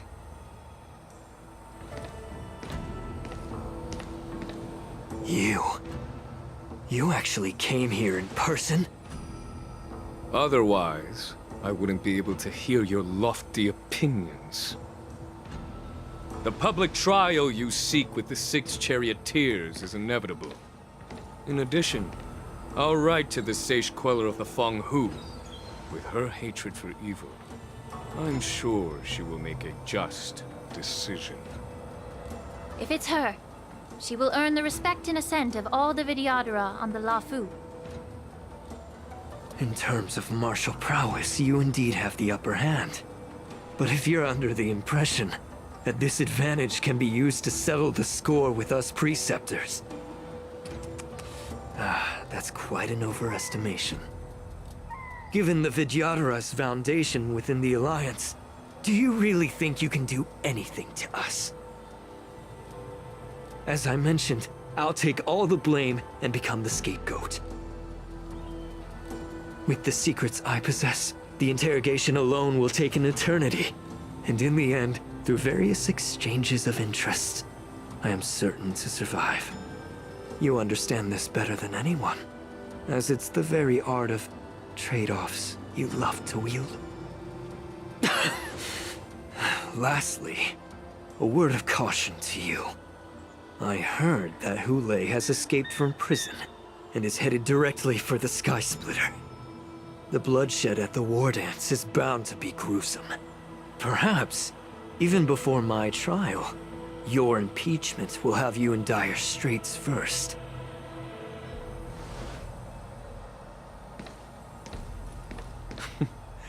Regrettably, Mr. Taoran, the Sky Splitter only hosted Cloud Knights today. No audience. And just moments ago, Yunli was executed by the Cloud Knights.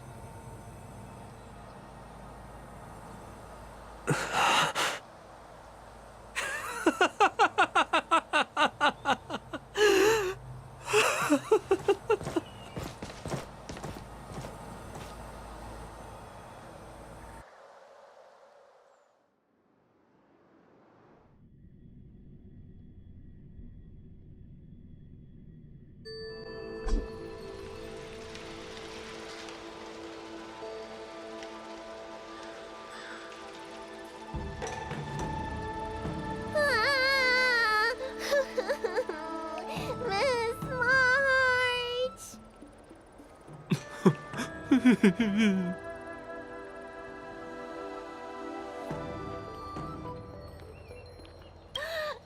March! My dear Miss March! I was only in the bathroom for a little bit, and you've already arranged my death? Hey, can't you play some normal games with Dragon Lady?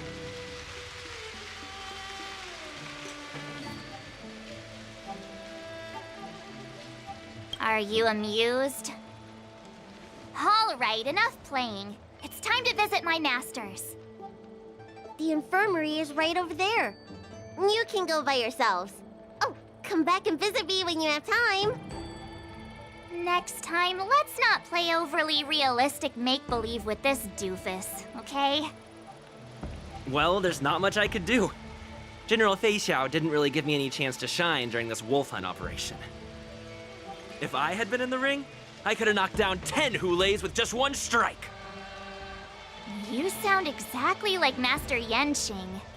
But for now, both he and Yunli have been forced to go to the Alchemy Commission for some well-needed rest. I'm the least accomplished in swordplay, but I came out unscathed. I really ought to thank my masters for taking all the blows on my behalf.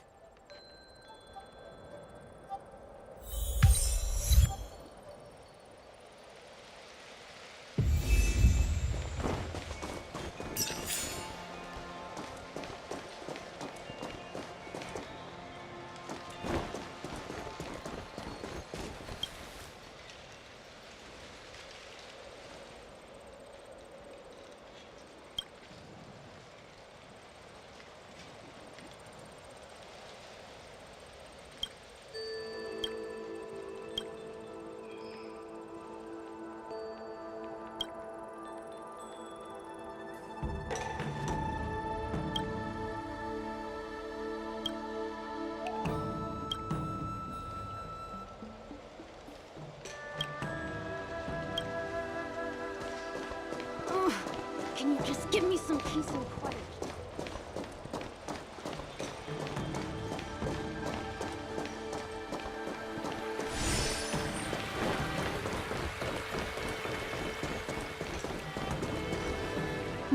Look who's here. The beloved Trailblazer and the charming March 7th. You came to the Alchemy Commission today. Oh, I get it. You are here with March to visit her masters, aren't you? Exactly. How are my masters doing at the moment? Unfortunately, only one master is here. I'm doing fine.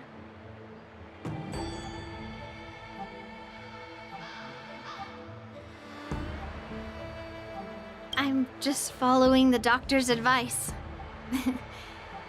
Miss Bailu said I could take a stroll, so here I am. Your Master Yanquing wasn't as lucky. He's probably still in bed. Considering the intense battle with Hule, and then with General Feixiao, the rigorous sparring session with her. His small body couldn't take it anymore. Master Yunli, didn't you also engage in combat? The little babies from the Luofu just don't have the resilience that us kids from the Zhuming have. I heard from Modza about the tough battle against the wolf troopers. You fought alongside Modza. Did you get hurt?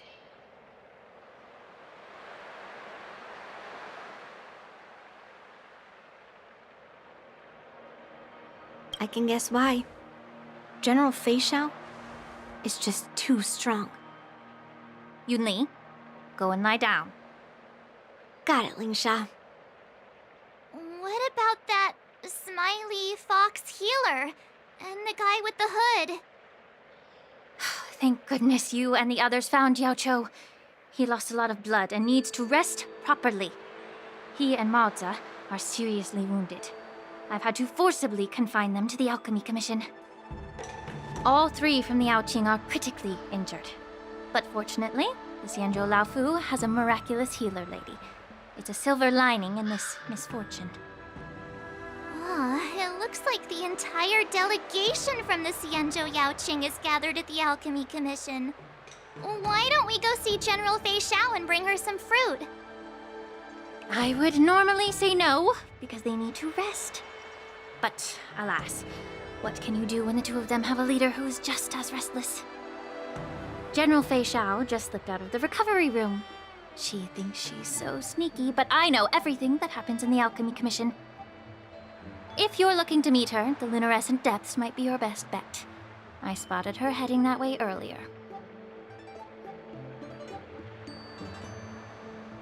The sound of those footsteps. They must belong to General Feixiao. Out and about, despite the doctor's orders. What a coincidence. Someone else who refuses to listen to the doctor's orders. Well, being a doctor myself, I don't think my knowledge of my own body is inferior to the Dragon Lady's. The healer does not heal himself. Don't try to act tough in front of me. I'm sorry, Yaoqiu. I didn't expect you to use poison that way. What a miscalculation. If only I'd found you sooner. If only I hadn't sent you to the shackling prison. The way you're speaking, is this really the Feixiao I know? Or could it be a Borisin assassin, imitating your voice to take my life?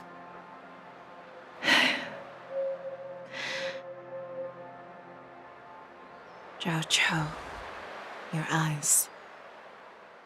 You can't see anymore, can you? I can still clearly hear the sound of the waves. That's enough for me. Don't blame yourself. You know what I'm more concerned about? Has your body had any changes since you swallowed the Crimson Moon? I'm not sure. There don't appear to be any changes. However, the many doubts that once plagued me have dissipated. I never thought I'd live to hear you discuss your health again. But thanks to Morza and that child, the price I've paid seems trivial compared to what we've achieved. I hold no grievances, Feixiao. I am content.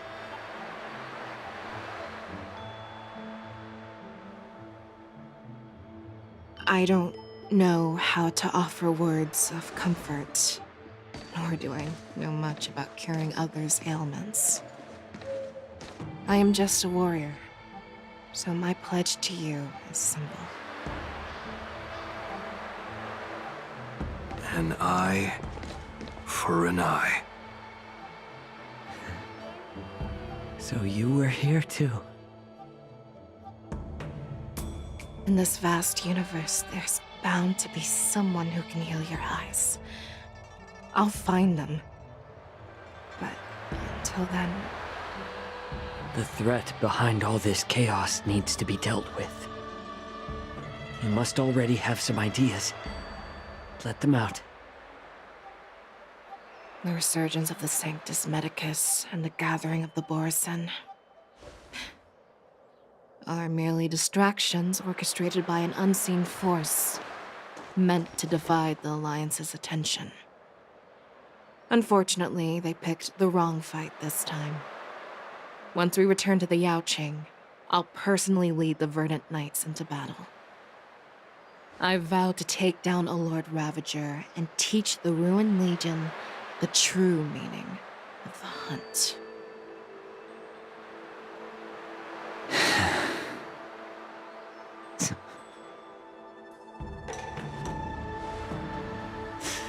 I knew it. You've always been so impatient.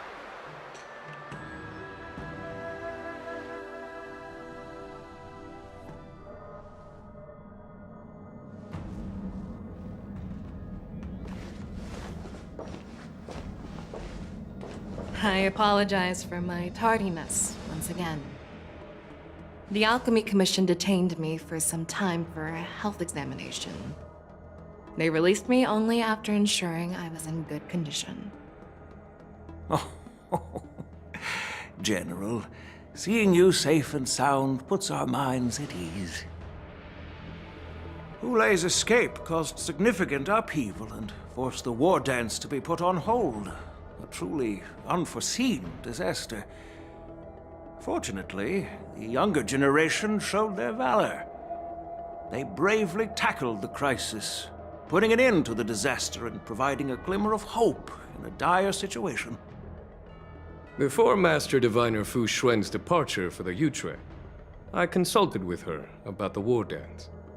She left a note stating, "The hexagram oscillates between thunder and heaven, a sign of great power, assuring us that we would successfully navigate any challenges." She advised me to trust the younger generation's abilities and let them lead. Her predictions, it appears, have come true. It's just... the Xianzhou Luo Fu's long-standing duty of keeping Hulei imprisoned ended with his death on the Sky Splitter. This event is likely to bring much criticism from the Alliance's upper ranks. However, Hulei's demise might actually be a blessing in disguise. Broadcasting this news could derail the Borison's resurgence and quash the ambitions of those who wish to take advantage of his return. Hand over Hulei's remains to the Xianzhou Yaoqing, and I'll handle the explanations to the Alliance. But what about the war dance? While the Wolf Hunt mission was a success, the events on the Sky Splitter remain a secret. However, the news of the Borison's attacks on the streets will spread like wildfire. The war dance was interrupted, so it must be reconvened. As for the people who witnessed the attacks, beyond placating them, we also need to show them the Xianzhou Cloud Knight's fearless dedication. On the war dance's opening day, Rogue Borison attempted to stir up panic, but was swiftly neutralized by the Merlin's Claw and the Cloud Knights. A genuine tale of heroism that will captivate and calm the public. As Elder Huayan suggests, the Law Fu will do its best to heal the wounded and compensate those who were affected. We aim to reopen the war dance in the coming weeks. This settles the immediate concerns on the Law Fu, but my thoughts linger on the orchestrator behind these events. From the onset of the Ambrosial Arbor crisis, the Xianzhou Law Fu has experienced numerous disturbances, directly linked to the Lord Ravager Fantelia. Her attempt to infiltrate the Xianzhou with the Borison and sway the Lawfu preceptors to join the Sanctus Medicus's insurrection was unsuccessful. But I have a feeling that she is indifferent to the success of her plans. Rather than outright victory, Fantelia's motives seem to lie in breeding discord and chaos among allies. Should the Alliance fail to mend these rifts, it risks disintegrating into a pile of sand. The goal of the Xianzhou Alliance has not changed for thousands of years. Perhaps we should point the weapon in our hand toward this new adversary. I plan to bring this matter before the Marshal following the war dance. With Elder Huayan's insight, one wonders how the Marshal will react. It's clear we're engaged in a game of chess not seen in thousands of Amber eras. A game where even the strategists become pawns in battle, where the stakes are as high as the fates of countless stars in the sky. Predicting the Marshal's decision is beyond me, yet she's well aware of our concerns. She has tasked General Yao Guang with performing extrapolations day and night to gauge the situation comprehensively. We gathered today not just to tackle the Law Fu's predicaments, but also to address a matter requiring our collective presence. Yao Guang has sent a message from the Xianzhou Yuchui, informing us that she wishes to share the results of recent calculations she made within the Matrix. Jing Yuan, I'd like to borrow the seat of Divine Foresight's chessboard for this purpose.